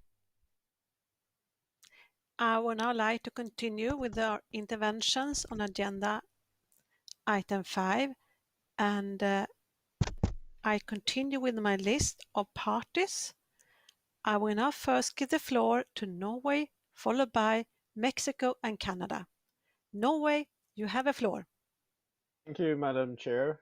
Thank you, Stockholm. The biodiversity crisis is growing by the day. We have no time to lose. Keeping momentum is decisive. Based on the experience of the informal Substa and SBI virtual sessions, parties will together have to decide how we organize our work to prepare the post-2020 Global Biodiversity Framework to be adopted in Kunming, China. It is very important that we choose a model that allows us for work to be undertaken over a longer period of time, a continuum, something that keeps on going, that includes the possibility to meet virtually and in person. Norway thinks that the open-ended working group is the forum where the work needs to be undertaken. The mandate of the working group is wide and allows for flexibility in order to adapt to changing circumstances and to respond to emerging opportunities, such as the pandemic. So let's think outside the box on this one. Norway is open to consider a range of possibilities, and I think this was also stated by New Zealand in their intervention. But in principle, we think it is time to let the open-ended working group continue its work in a flexible, open-ended way. Thank you, Madam Chair. Thank you, Norway. I will now give the floor to Mexico, followed by Canada and Uganda. Mexico, you have the floor. Gracias, señora presidenta. Thank you, Madam Chair. Mexico recognises the priority of continuing to forge ahead within negotiations to adopt an ambitious and realistic post-2020 global biodiversity framework as soon as possible. And in this respect, I wish to make the following points. Firstly, it is important that the goals and targets of the post-2020 Global Biodiversity Framework focus in a balanced way on the three objectives of the Convention and at the same time should promote synergies with other related multilateral instruments, but without taking on subjects that are outside the scope of its mandate. Secondly, we consider that it's of great relevance that the discussions related to Item 5, general or cross-cutting issues, should take place at the same time as the development of the post-2020 framework, and that once it has been adopted, they should be updated and aligned with each other immediately. Thirdly, when defining the targets and indicators for the post-2020 framework, it will be important to consider each of these from a gender perspective, which should be reflected throughout the whole document. In particular, the inequality gaps between women and men in the conservation and sustainable use of biodiversity need to be identified, as well as strategies to overcome these inequalities. Fourthly, we recognise the importance of the development of the draft gender plan of action, and we support this, and we support continuation of work on this in order to have a plan that lives up to our convention. Fifth, Mexico is firmly convinced that it will be fundamental to have available financial resources from various sources in order to ensure proper implementation of the post-2020 framework. Finally, we are pleased to see that the new post-2020 framework has a communication strategy that's directed towards every type of public in order to increase knowledge and awareness amongst key actors. We wish to reiterate that we need a clear post-2020 framework that is easily communicable and that can be adopted en masse by youth, seniors, women, IPLCs and consumers throughout the whole world, and that this will help us to avert biodiversity loss. Also, we have to strengthen the existing mechanisms and continue to create partnerships to drive forward with the agenda biodiversity for the well-being of everyone. Thank you, Madam Chair. Thank you, Mexico. I will now give the floor to Canada, followed by Uganda and UK. Canada, you have the floor. Thank you, Madam Chair. As requested, Canada will focus its comments on the issues not covered under other agenda items. First, on a more procedural note, Canada will be suggesting that the proposed SBI decision related to the periodicity of meetings of the Conference of the Parties beyond COP15 be moved to SBI Agenda Item 10 on review of the effectiveness of processes under the Convention and its protocols. We feel that this is content that is a better fit under Agenda Item 10 as it does not relate to the post-2020 Global Biodiversity Framework.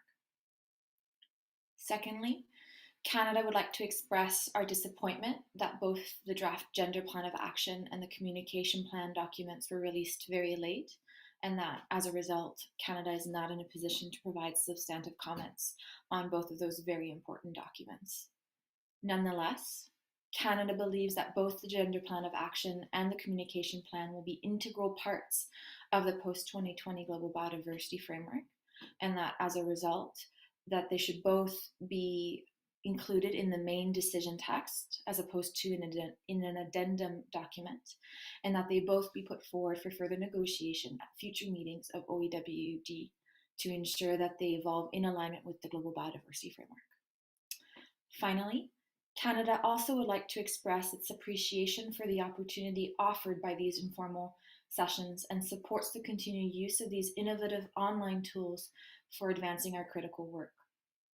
We note the numerous successful virtual sessions that have occurred during this year, including the UN Biodiversity Summit, the One Planet Summit, and the recently completed informal SBI meetings, as well as others.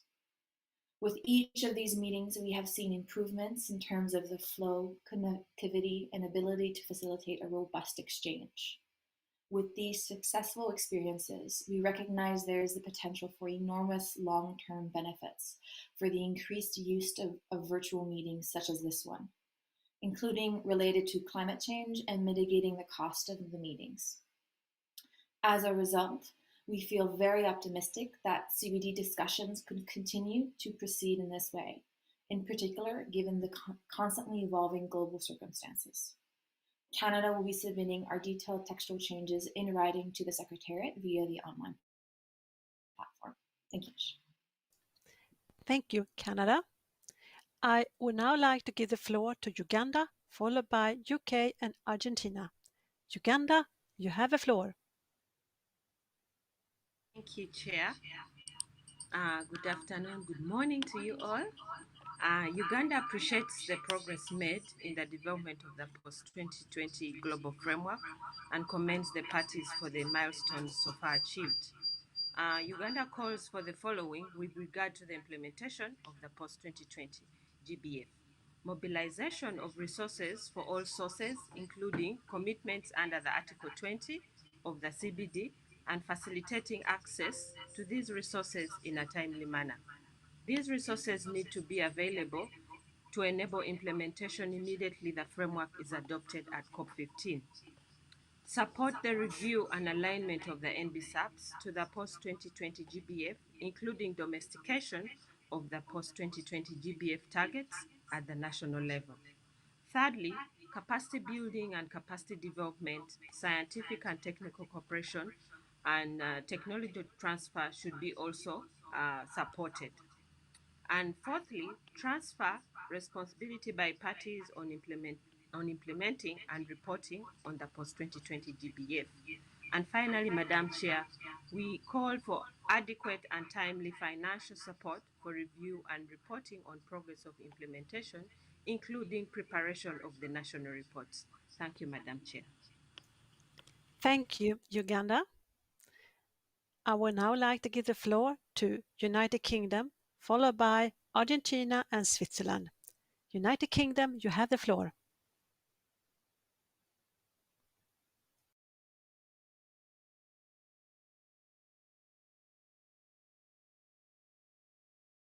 Global Biodiversity Framework for the progress made in the framework.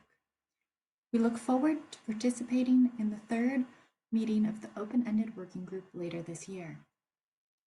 We acknowledge the various cross-cutting issues related to the post-2020 framework highlighted in the document CBD/SBI/3/4 that will be addressed under the relevant agenda items of SBI-3. We note the series of questions set out in the annex that will take these into consideration ahead of the formal discussions at SBI-3. The UK is clear that agreeing ambitious goals and targets alone is not enough. They must be underpinned by a transparent reporting, monitoring, and review mechanism that strengthens implementation, and by resource mobilization that is commensurate with the scale of the challenge. There is still work to do, and we must dedicate the time needed to fully address these issues and find the right way forward. Noting that this item also addresses the Gender Plan of Action, the UK supports better mainstreaming of gender considerations in biodiversity and welcomes the draft outline of a post-2020 Gender Plan of Action. We will submit written comments to the Secretariat as requested. Finally, with the adoption of a post-2020 Global Biodiversity Framework at COP15, the real work begins. In order to meet the goals and targets and achieve the transformational change that is needed, we must maintain momentum. We would support a schedule of meetings that allows this momentum to continue, and which supports parties and non-state actors to progress with implementation whilst enabling COP to review progress and set up action if necessary. We support the request to the Executive Secretary to prepare a proposal on the periodicity of meetings beyond the 16th meeting for consideration at COP15. Thank you, Chair. Thank you, UK. I would now like to give the floor to Argentina, followed by Switzerland and South Africa. Argentina, you have the floor. Gracias, señora presidenta. Thank you, Madam Chair. This statement is an informal one prior to the formal meeting of SBI-3. Dear colleagues, first of all, Argentina wishes to make a cross-cutting comment on the development of the GBF. If up until now we have not managed to halt the loss of biodiversity nor attain the goals of previous strategic plans, this does not mean because we've been modest in setting the level of ambition of the proposed targets. Rather, the reason is that parties encounter difficulties when the time comes to obtain the necessary means to implement our national strategies. In this respect, for Argentina, this subsidiary body has a central role to play. We need to clearly call upon the open-ended working group to develop GBF targets that are linked up with the necessary means to launch the implementation thereof. To achieve this, negotiations on resource mobilization, scientific and technical cooperation, DSI, and other implementation-related aspects should go hand in hand with the work to develop the goals and targets. Likewise, the outcome of all of these negotiations should be adopted as one package. The level of ambition of the means of implementation and the ambition of the objectives and targets should not be defined to separate or confined rather to separate COP decisions. Then secondly, as regards the post-2020 Gender Plan of Action, Argentina thanks you for the preparation of the document and consideration and sees this as a good starting point for discussions. Argentina recognises that gender equality and gender-responsive approaches, as well as the empowerment of women and girls, are enabling conditions that are necessary for implementing the CBD's objectives, and Argentina is committed to these being integrated into the Global Biodiversity Framework. Thirdly, on the post-2020 communication strategy, Argentina believes that it is essential to design an efficient plan that manages to translate multilaterally agreed language into simple messages for large audiences. Given this, we expect that there should be development of terms of reference and key messages that will be agreed by the parties and that will boost national implementation with other interested actors. To conclude, Madam Chair, Argentina wishes to recall that the great challenge of the post-2020 framework is, above all, the final implementation of the 3 objectives of the Convention. We hope that the negotiations on this agenda item and all the other related items will live up to the response that is needed to halt the loss of biodiversity throughout the world. Thank you, Madam Chair. Thank you, Argentina. I would now like to give the floor to Switzerland, followed by South Africa. Switzerland, you have the floor.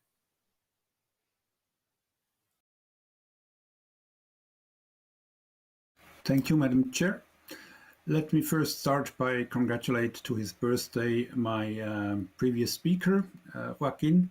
What a pity that you have to work on your birthday. But happy birthday again. So Switzerland acknowledges the work achieved so far in the open-ended working group, appreciates the leadership by the 2 co-chairs, the support by the Secretariat, as well as the result of numerous workshops and specific items of the new framework. We would like to highlight the importance of integrating the other relevant environmental conventions in the definition, implementation, and in the stocktake of the Global Biodiversity Framework, and commend the 2 co-leads of the Bern II process for their able chairing. We consider the open-ended working group the main process to discuss and finally negotiate the new Global Biodiversity Framework, including relevant COP decisions and its implementation. Switzerland is also aware of the huge amount of work that remains to be done before we can adopt the GBF post-2020. We therefore appreciate the occasion that meetings of the subsidiary bodies can offer to advance the process. We expect that these informal virtual meetings, followed by formal sessions, will allow achieving a better common understanding of the different elements of the new framework. Still, we accept that the open-ended working group 3 will be the place where the whole package of targets, indicators, and other relevant decisions, such as the review mechanism, work programs, action plans, etc., will be negotiated. Only in a few areas it makes sense to adopt recommendations directly for COP15 without knowing the content of the future framework. Other areas, including means of implementation, can only be adopted once the content of the GBF is known. In this regard, Switzerland was surprised by the content of several documents prepared by the Secretariat that went, in our view, clearly over the scope of the discussion so far among parties and other stakeholders. This is in particular true for the documents related to Agenda Item 9, where concepts were introduced that have never really been asked for or presented by a relevant number of parties. We are aware that the process is a complex one and many items are interrelated. That is why we would stick to the party-led process as defined in COP Decision 14/34. In particular, the idea of national commitments is not in line with the general feeling that NBSUPs should remain the relevant instruments for national actions, covering the whole range of goals and targets contained in the future framework. With regard to future action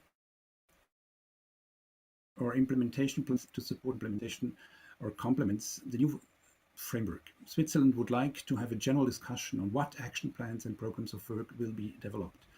While we see the merits of a theme-specific plan to support implementation on a national level, we fear that governments might not be able to participate actively in a large number of action plans. We also question the Secretariat's resources to accompany these additional instruments. Switzerland will hand in these reflections and reserves the right to present additional thoughts at the formal SBI-3 meeting. Thank you, Madam Chair. Thank you, Switzerland. I will now give the floor to South Africa, who is the last speaker on my list of parties. South Africa, you have the floor. Thank you, Madam Chair. South Africa is speaking on behalf of the African group. Unfortunately, on my side, I've been struggling with connection issues, and this statement also is not as yet loaded because of that issue. However, the development of the post-2020 Global Biodiversity framework provides Africa with a new opportunity to shape the global plan for biodiversity to be meaningful and responsive to the continent's development needs for the future we want. The post-2020 framework needs to ensure an equal balance between all three objectives of the Convention and thus can be achieved by ensuring that the action targets of the GBF respond to both the conservation, sustainable use of biological diversity, as well as the fair and equitable sharing of benefits. Africa knows that most importantly, the GBF needs to incorporate the means of implementation as an integral component of the plan, thus supporting the development of the gender plan of action and the involvement of the IPLCs. Madam Chair, Africa would like to reiterate that at its current format, the GBF has not yet incorporated a provision on the benefit sharing for the use of the DSI. Africa considers the DSI as a very important component that must make it into the post-2020 GBF. And our view is that failure of this post-2020 GBF to address the issue of DSI would somehow render the CBD irrelevant in the modern biological sciences space. I thank you, Chair. Thank you, South Africa, on behalf of the African region.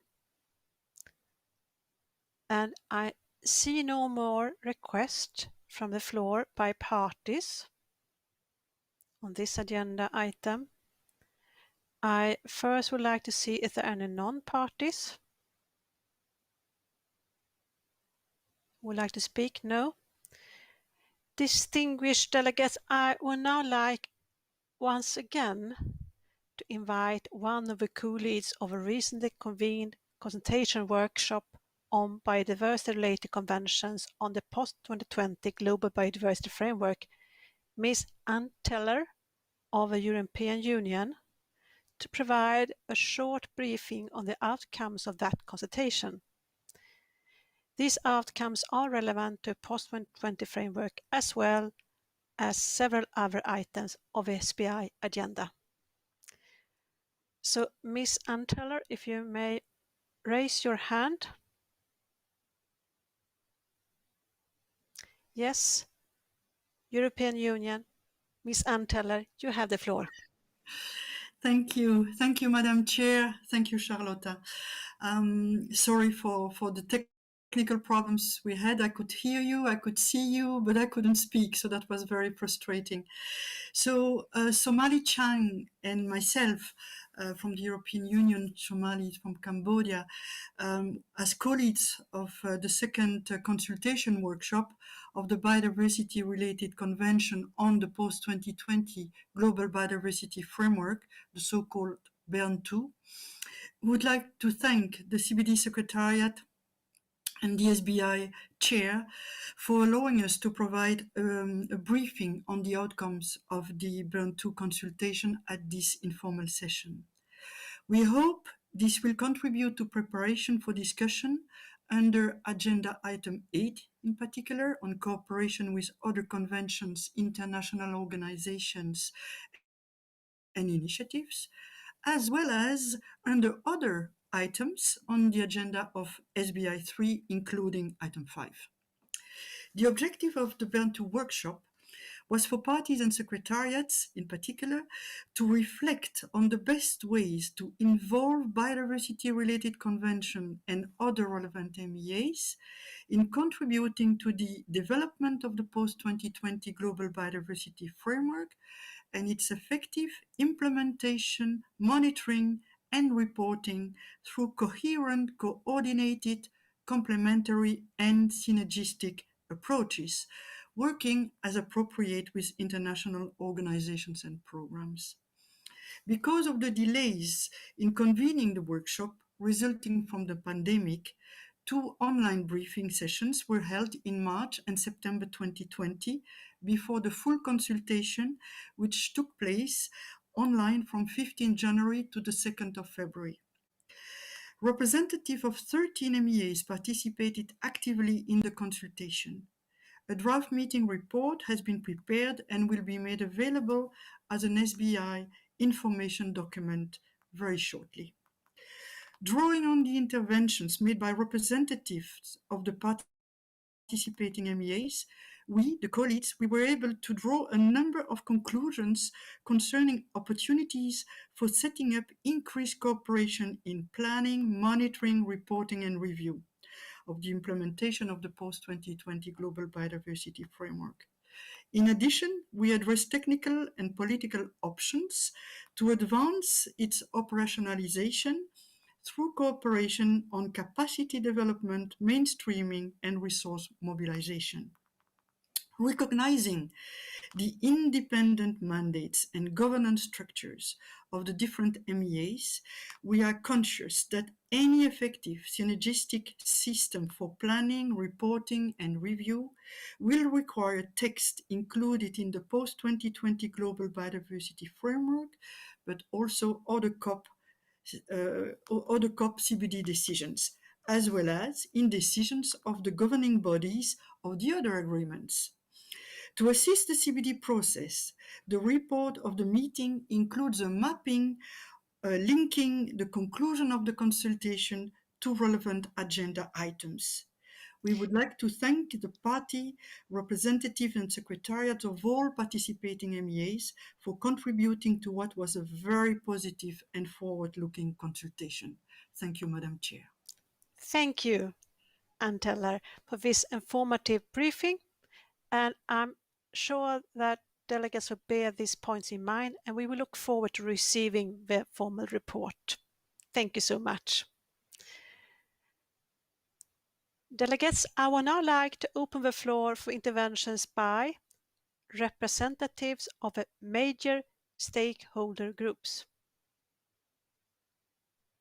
Each statement should not exceed 5 minutes.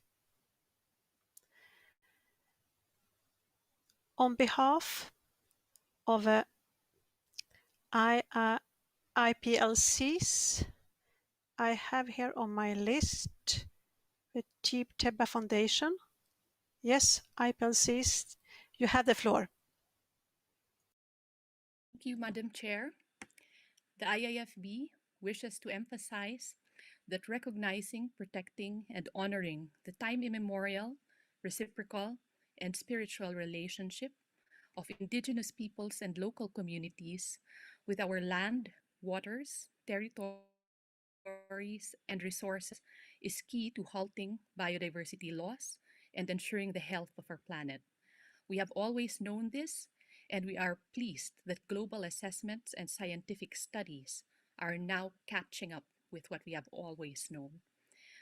The full and effective participation of IPLCs in biodiversity planning, decision-making, implementation, and monitoring at all levels will be essential in ensuring the success of the post-2020 framework.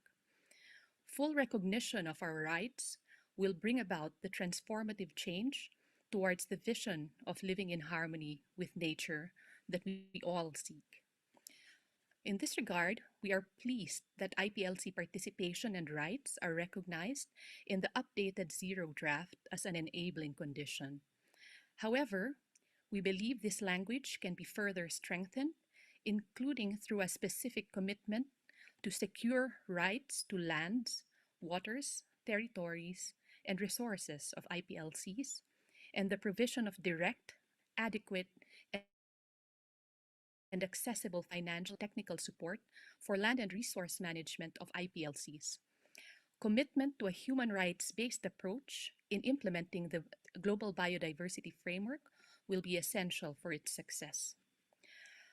A recent technical report by the Rights and Resources Initiative found that 1.87 billion IPLCs live in important biodiversity conservation areas, with 363 million inhabiting existing protected areas. In most cases, the tenure of IPLCs in these areas is not secure, and they are in constant danger of eviction. The study further finds that the financial cost for resettling as few as 1% of the people in a country's important biodiversity conservation areas supersedes the cost of recognizing all tenure rights in that jurisdiction. Therefore, it makes economic sense to invest in formally recognizing customary tenure of IPLCs over their lands, waters, and resources. The GBF should support an enhanced financial mechanism that delivers adequate resources and provides for direct access by IPLCs for indigenous-led conservation in accordance with self-determined priorities. We call on the GEF as the primary funding mechanism for the CBD to amend its procedures to be more inclusive and to adequately reflect the role of IPLCs in the achievement of the goals of the GBF. Concretely, we call for a dedicated fund within GEF 8 to support efforts by IPLCs to meet their commitments. Such earmarked resources should not need to go through implementing agencies nor require permission from country focal points.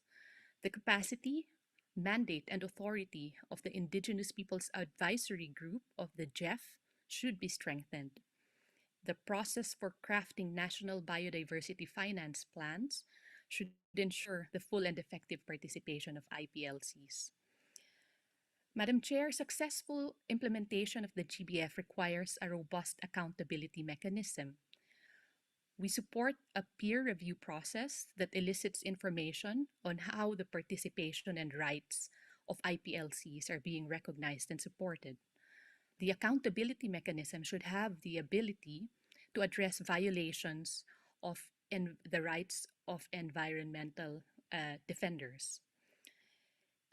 Finally, in conducting global assessments, the LBO should be recognized alongside the GBO and IPBES assessments as a valuable source of data on IPLC's contributions. While we appreciate the recognition and importance of indigenous and local knowledge in biodiversity decision-making, we believe further that the GBF must foster data governance to protect and safeguard the knowledge of IPLCs. There should be support provided for the development of biocultural community protocols to safeguard IPLCs from potential risks and exploitation of their knowledge and resources by outsiders. The process of knowledge generation should support and allow for IPLCs to be the main researchers in our territories. Thank you, Madam Chair. Thank you, IPLCs. I will continue with the women. On my list, I have NGO Farn. NGO Farn, you have the floor. Good morning. Thank you, Chair. I'm speaking on behalf of the CBD Women Caucus. An overview of the post-2020 Global Biodiversity Framework. Over the last year, several meetings and consultations related to the post-2020 GBF were organized. One such event was the thematic workshop on human rights as enabling condition in the post-2020 GBF on February 2020. We once again urge parties to revisit the report of this workshop. This is more important now than ever to ensure that rights of nature and people are considered and recognized in the post-2020 GBF for a truly transformative post-COVID recovery. A rights-based approach is one of the key elements in the theory of change to guide the work of the post-2020, and yet it is not adequately reflected in the current draft and the monitoring framework.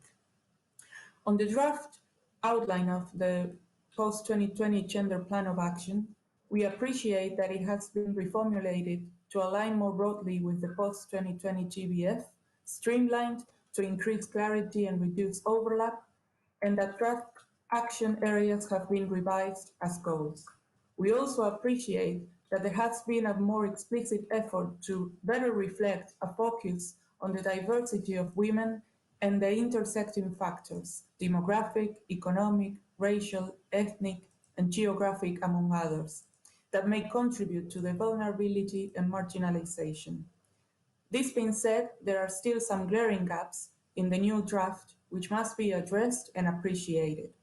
From the quick review, the outline of the new Gender Plan of Action addresses only 7 targets out of 20. And though it aligns with 3 of the post-2020 goals, B, C, and D, Goal A is equally important considering the role and contribution of women to biodiversity conservation. The allocation of roles, timelines, and responsibilities, as well as developing processes for evaluation and monitoring of progress of the action areas, must still be made more explicit in the GPA. It must clearly prioritize the full, equal, and effective participation of women along the whole document. The Gender Plan of Action should serve as an implementing mechanism for the whole of the post-2020 GBF and not just be a part of the GBF that has gender elements. We urge parties to ensure that the whole of the post-2020 GBF is gender responsive.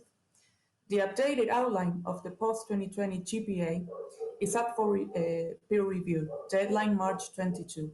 The Women Caucus will be making a more detailed submission to it. We encourage parties to take into account the peer review submissions to better inform the new Gender Plan of Action, including aligning elements, components into the post-2020 GBF, to ensure synergy and to strengthen the implementation of the GBF in a more just and equitable way that fully recognizes the role, contributions of women in all aspects of biodiversity conservation, sustainable use and benefit sharing, as well as on decisions that impact them. And as for document on communication for the post-2020 in the GBF, we believe that it needs to uplift the narrative of biodiversity. Section 3, Goals, paragraph 8, should include a stronger emphasis on the importance of biodiversity in itself, besides addressing the issue of the impact of climate to biodiversity and nature-based solutions to climate change. Healthy ecosystems have an intrinsic relationship with ecological, social, and cultural aspects that go hand in hand, and these linkages should also be highlighted. Section 4, Key Messages, paragraph 20, also needs to be consistent with messages from the local biodiversity outlook too, highlighting the contributions being made by indigenous peoples and local communities, including a gender perspective. And finally, we have an editorial request. In section 6, the communication flotilla and open source principles, paragraph 42, we request the word Sherpa to be replaced, changed to convener or liaison or any other appropriate reference. Thank you, Chair. Thank you, women. On behalf of youth, Global Youth Biodiversity Network, you have the floor. Thank you, Madam Chair. Dear delegates, human dignity, equality, and freedom crucially depend on a safe, clean, healthy, and sustainable environment. This is something that applies to all people, no matter who or where we are. As we gather to discuss the way forward, in the face of insufficient progress in the past decades, we take this opportunity to bring forward a point that we deem absolutely crucial, that we have repeated time and time again, but that remains severely lacking in the current draft of the post-2020 GBF and in the mechanisms for its implementation. And that is the absolute necessity of taking a rights-based approach to all aspects of our policies and actions under the Convention. And no, this does not mean simply mentioning it in the theory of change. It does not simply mean mentioning rights in a single target and calling it a day. Nor are we satisfied with a list of enabling conditions that seem to be so easily sidelined without any mechanisms to ensure they are implemented. We therefore call for the following concrete ways through which we can take a truly rights-based approach toward effective and just implementation. First, parties must comply with their procedural obligations, which include providing public access to information, ensuring inclusive, equitable, and gender-based approaches to public participation, protecting environmental human rights defenders who are defending our ecosystems from destruction, and ensuring accountability by enabling affordable and timely access to justice and effective remedies. Second, Parties must comply with their substantive obligations to the Convention, ensuring that they implement, monitor, and report on their commitments outlined in the NBSAPs to match the urgency demanded by the scale of our social ecological emergency. Third, with respect to indigenous peoples, parties must support and secure their rights to lands, territories, and resources, and must acknowledge the existence and value of diverse governance systems. Further, we strongly believe that proactively defending human rights and doing no harm is not only a core responsibility of governments, but also a fundamental duty of the private sector, conservation organizations, as well as other civil society organizations. More needs to be done not only to engage to rights-based approaches, but also to take a stand and actively condemn when others are not doing so. Government and non-government actors should never be bystanders of human rights violations. This includes as well human rights violations that are taking place in projects without the knowledge of the project leading actors. Ensuring that projects are conducted through a rights-based approach is always a responsibility of all leading actors, and not having knowledge about these violations should never be an excuse. We propose the following additions to the enabling conditions as well as included in the components of the targets. First, guarantee human rights, including the right to a safe, clean, healthy, and sustainable environment. And second, ensure a safe and enabling environment and access to justice for persons, groups, and organizations that promote and defend the environment and human rights in environmental matters, with particular attention to indigenous peoples and local communities and women, reducing attacks on defenders year on year. With this, we emphasize again the absolutely crucial role of fulfilling these enabling conditions for the framework to succeed. And finally, with regard to the post-2020 process, we call for the definition of clear and concrete support mechanisms to ensure our full and effective participation, especially if we continue with virtual processes. Digital inequality has been making itself apparent in these sessions, hindering participation of developing countries, indigenous peoples and local communities, women and youth, and other observers with limited access to connection. In relation to all these points, we also call to your attention SBI Information Doc Inf/22, which outlines the outcomes of the thematic dialogue on human rights held in February 2020. This document lays down a number of helpful proposals as we proceed in this process. Dear delegates, history has demonstrated the powerful role of human rights in sparking transformative societal changes, as evidenced by abolitionists, suffragettes, civil rights activists, indigenous peoples, and other movements around the world. The time is now for the CBD to join in the recognition of the right of everyone, everywhere, to live in a safe, clean, healthy, and sustainable environment. Thank you very much, Madam Chair. Thank you, Youth. And finally on my list of major stakeholders, CBD Alliance, I think it's NGO Econexus. You have the floor.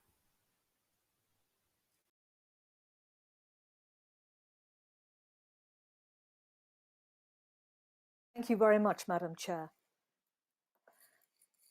This intervention is delivered on behalf of the CBD Alliance and gathers a diverse range of views and proposals from civil society. The purpose of Post-2020 Agenda was to support and review the CBD implementation, its means, enabling conditions and outreach, and to build frameworks and awareness by which the world's biodiversity can be saved and sustainably used.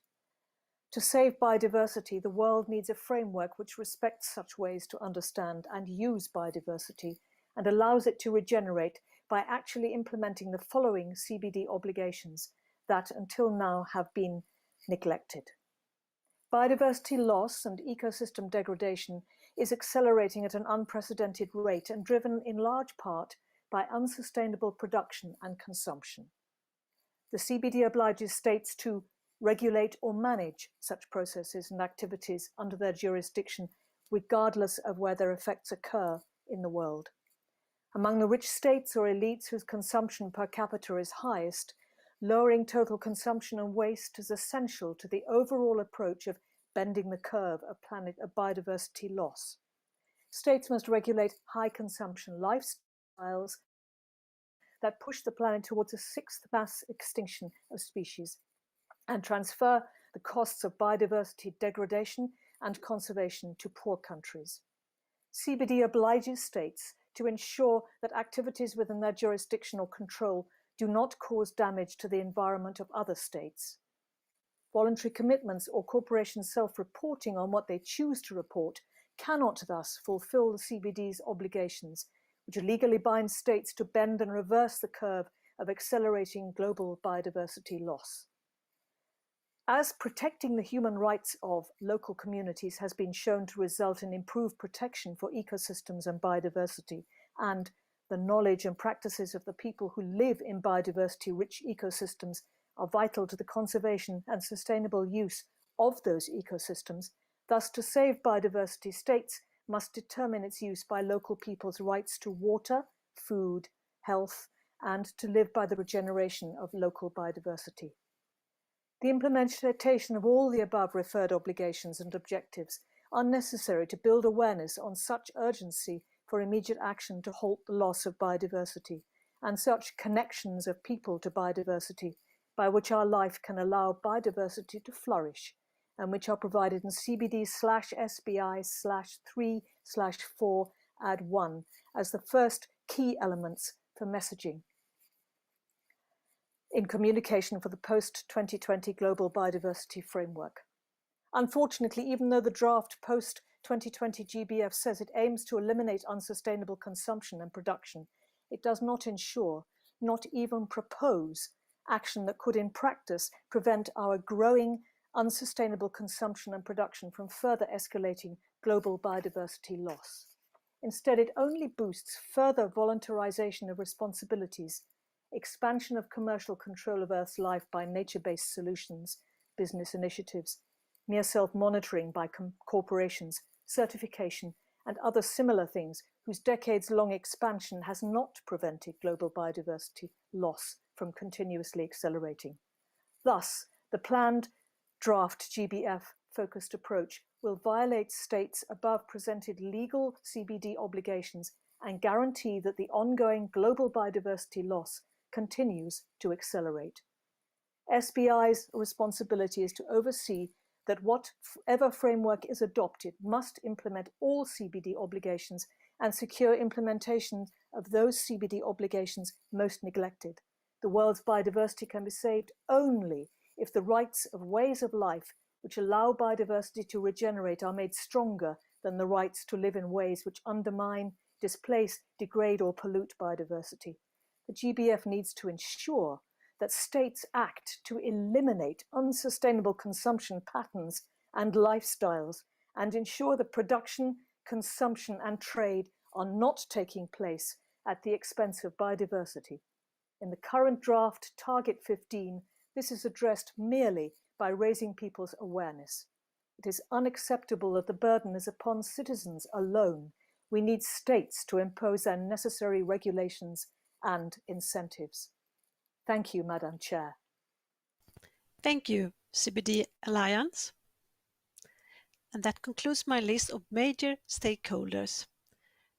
I think we maybe have time for one observer, and I will give the floor for UN Women. You have the floor.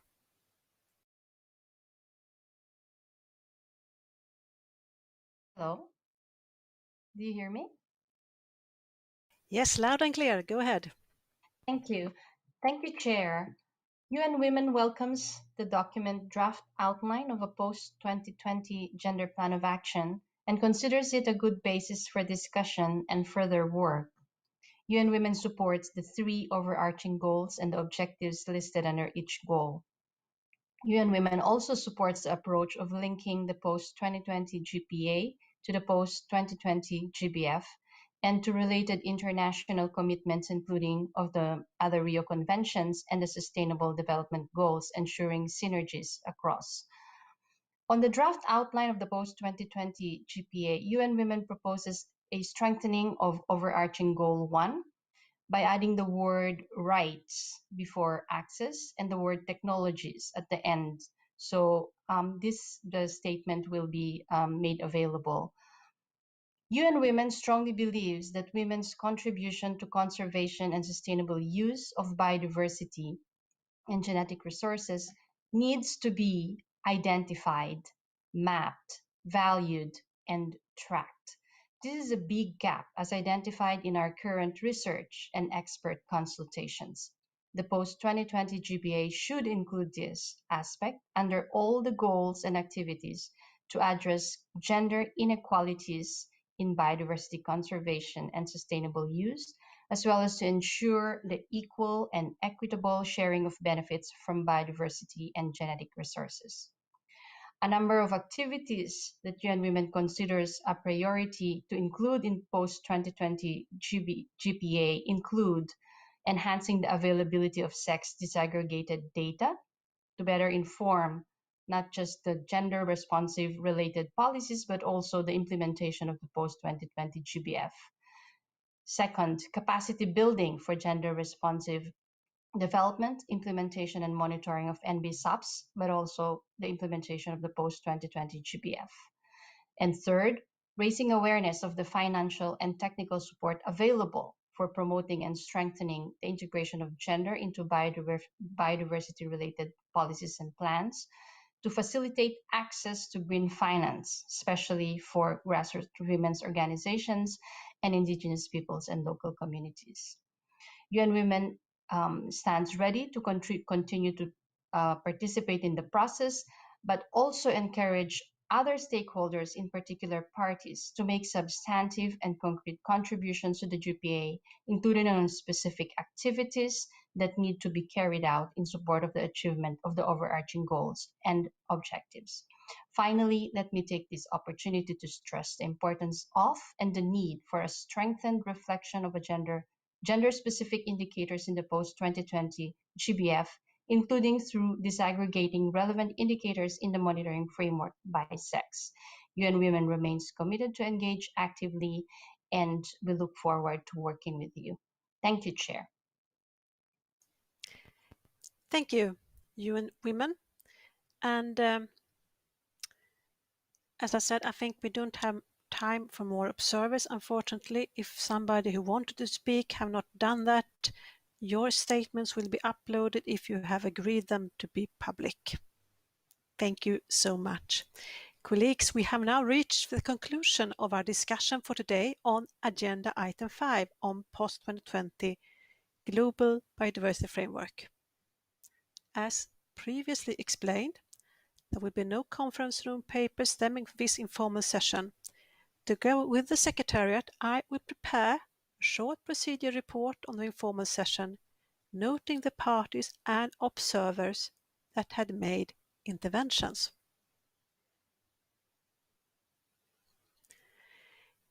I now invite delegates to turn to Agenda Item 12 on specialized international access and benefit sharing instruments in the context of Article 4, Paragraph 4 of the Nagoya Protocol.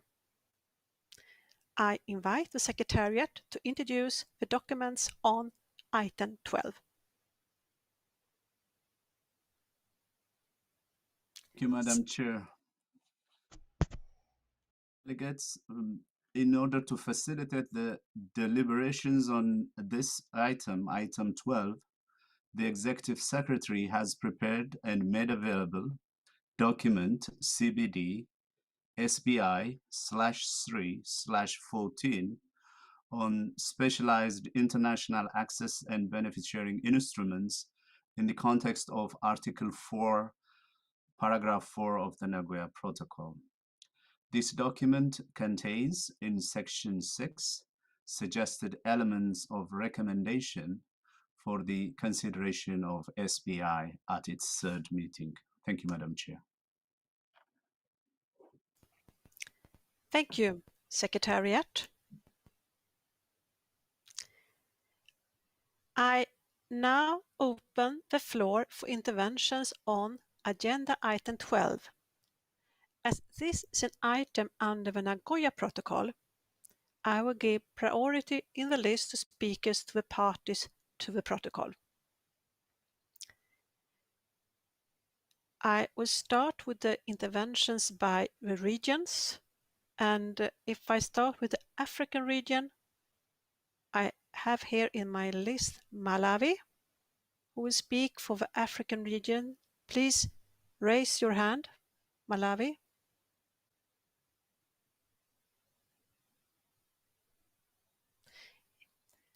Malawi, you have the floor.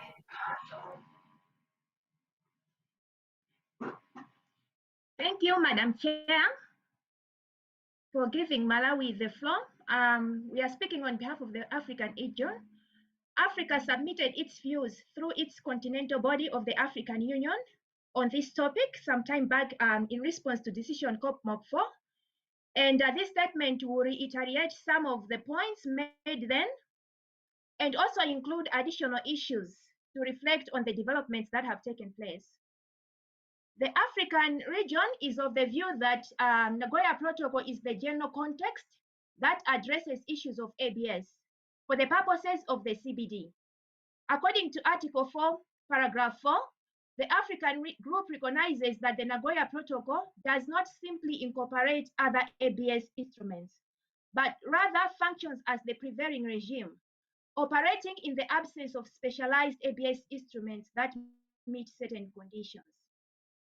That being the case, the objectives of the CBD and the Nagoya Protocol can hence assist in providing the basis for the development of criteria for the identification of specialized ABS instruments. With regards to specialized international ABS instruments, currently the most common one that most African countries are parties to is the International Treaty on Plant and Genetic Resources for Food and Agriculture. We, however, note with concern that the discussion and processes to enhance the functioning of the multilateral system under the treaty has been ongoing for almost 6 years now, and consensus could not be reached on the measures. The African region, therefore, views the outcomes of our discussion under this agenda item will have a significant contribution to the discussions under the treaty. Madam Chair, the region also would like to remind the CBD community that considering the amount of time and resources that have taken to work on the treaty and rework its system, this may show us that specialized instruments do not ultimately always result in better outcomes. The World Health Organization's pandemic influenza preparedness framework is also another international process concerning a specialized type and use of genetic resources. Recognizing that the framework is intended to serve as a public health instrument that seeks to better prepare the world to respond to pandemic influenza like COVID-19, the framework is intended to improve the strengthening and sharing of influenza viruses and to increase the access of developing countries to vaccines and other pandemic-related supplies. The objective of the framework does go in line with the objectives of the Nagoya Protocol regarding fair and equitable sharing of benefits. Therefore, the expectation of the African region is that the processes under the PIP framework with regards to pathogen sharing practices and arrangements also go in line with the provisions of domestic and international measures under the Nagoya Protocol in a mutually supportive manner. With regards to the discussion under the United Convention of the Law and Sea and the work on legally binding instruments by the Intergovernmental Conference, the African region recognizes this might be an area for which the bilateral model of the Nagoya Protocol cannot be applicable, and hence reassert the relevance of the effective establishment of the global multilateral benefit sharing mechanism to ensure collective global gains are achieved under this. Likewise, with regards to the World Intellectual Property Organization, to develop a legal regime to ensure the balanced and effective protection of genetic resources, we recognize the relevance of the notion of les spécialistes. The region cautions, however, that there is a need to include provisions on the management and control measures against potential fragmentation of international ABS instruments and avoid legal uncertainties. The proliferation of international ABS instruments may have regressive effects on national implementation, coordination, and accountability. Last but not least, the criteria that we are proposing should recognize provider countries of genetic resources, indigenous peoples and local communities, and compliance measures on its elements for ensuring legal certainty. What is more, the proposed potential criteria should not provide provisions that weaken the legally binding provisions under the Nagoya Protocol on ABS, to which the CBD community has worked hard to put in place. Inclusion of information sharing mechanisms and clarification on whether the relevant information would be made available through the ABS clearinghouse or each specialized international ABS instrument will also be useful. Lastly, Madam Chair, the African region recognizes that the fundamental value of an international specialized instrument on ABS is evident to ensure legal certainty on applicable rules and translation of those rules into domestic measures. African region places emphasis on the importance of discussions and agreements on the clear criteria that will determine international instruments to be considered specialized and hence fall outside of the scope of the CBD and its Nagoya Protocol. I have already uploaded the statement of this long presentation, and I hope that the other areas I have missed will be captured in there. Thank you, Madam Chair. Thank you, Malawi, speaking on behalf of the African region. I will continue with Belarus, speaking on behalf of the CEE region. Belarus, if you could please raise your hand. Belarus, you have the floor. Okay. Thank you, Madam Chair. Distinguished ladies and gentlemen, distinguished Madam Chair, Belarus speaks on behalf of Central and Eastern European countries.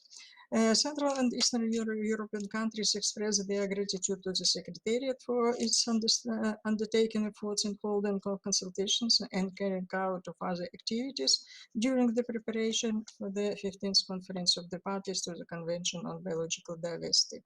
CE countries thank for preparing the document on the current topic under discussion and for providing the study outcomes on how specialized international instruments regulating access to genetic resources and benefit sharing are reflected in national measures, as well as opinions on the possible criteria contained in the study with due regard to paragraphs from 1 to 3 of Article 4 of the Nagoya Protocol. Many Central and Eastern European countries are in parallel parties to other international treaties aimed at the conservation of the biological diversity of wildlife, as well as biological diversity of genetic resources used for food and agriculture, and expanding the areas of cooperation and coordination of measures undertaken within the framework of specialized international treaties are undoubtedly essential in achieving the three objectives of the Convention on Biological Diversity. The Central and Eastern European countries support the elements of the draft's recommendation of the subsidiary body on implementation based on the analysis and synthesis of views submitted by the parties in accordance with the paragraph 2 of decision NP 3/14 and with reference to the Article 4 of the protocol, and agree that they should be included in the decision of the fourth session of the Conference of the Parties serving service at the meeting of the parties to the Nagoya Protocol. Thank you, Madam Chair. Thank you, Belarus, on behalf of the CEE region. I would now like to give the floor to the European Union, speaking on behalf of the EU and its member states.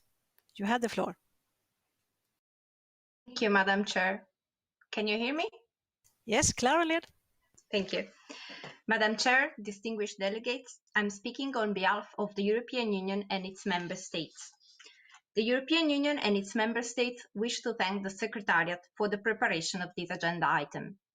The European and its member states the European Union and its member states have been and remain supportive of the idea of examining the criteria for considering an international instrument to be a specialized international access and benefit sharing instrument in the sense of Article 4, Paragraph 4 of the Nagoya Protocol.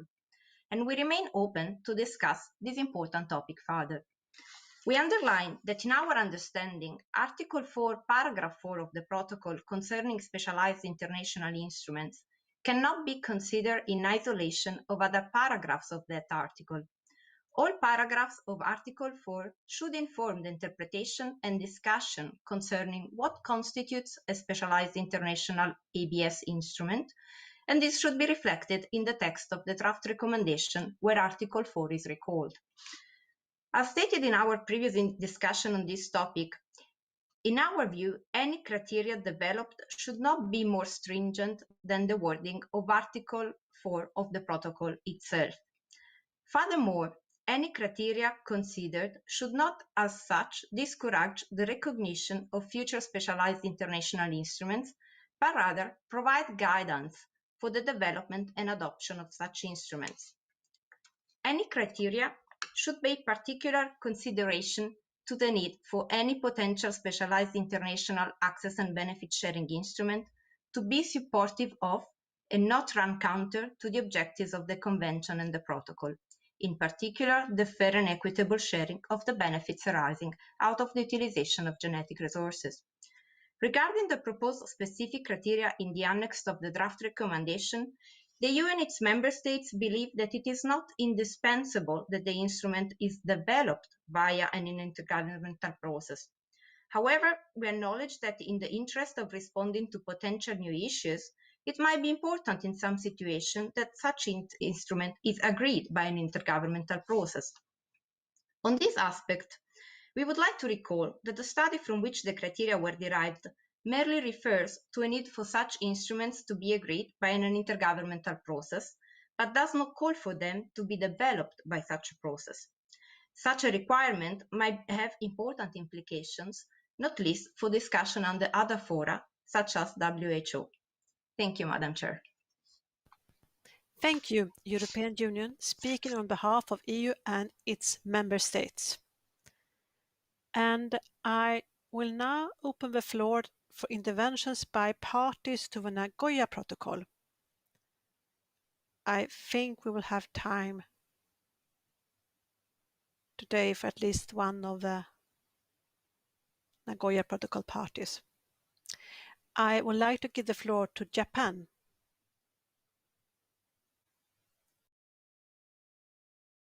Thank you, Madam Chair.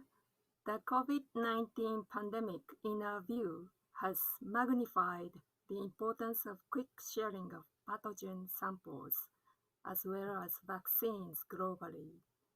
In such public health emergencies, paragraph 4 of Article 4 of the Nagoya Protocol should be noted to enable quick sharing of certain genetic resources.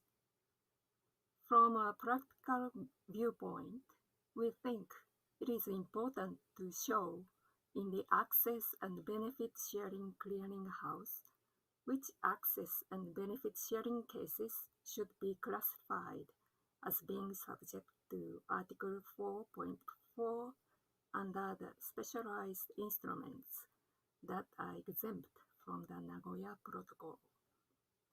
We therefore request parties to include information on cases that qualify under the specialized instrument exemption, not only in their national reports, but also in the Access and Benefit Sharing Clearinghouse.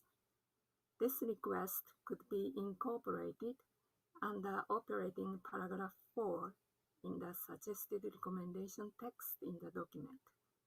We can share the suggested edits via the Secretariat. Thank you. Thank you, Japan. Distinguished delegates, it is now close to 10 a.m. and I would like to bring this session to a close for today. I have taken note of the parties and that remain in the queue. So on Sunday, we will continue with these interventions and I will call you one by one in order that I have noted. On Sunday, I will continue with item 12. After that, item 13, and if time allows, I will also try to cover item 10 or maybe 14, but we need to be flexible, but just for your preparations. As a reminder, We will not meet tomorrow. Maybe you would like to, but unfortunately not. We will meet on Sunday. We will not meet tomorrow. We will resume on Sunday, March 14. Our meeting will always start at 12 p.m. Universal Standard Time. But on 14th of March, Sunday, the following countries, the Bahamas, Canada, Cuba, Haiti, and the USA, will switch to daylight saving time, and hence for them, and only for them, the meeting will start at 8 a.m. and not 7 a.m. as the rest of the days. For the rest of the world, the time will stay the same, 12 p.m. Universal Standard Time. Thank you so much for all discussions today. It has been very, very interesting, very constructive, very to the point. I really appreciate everything. I'm looking forward to continue our discussions on Sunday. The meeting is adjourned.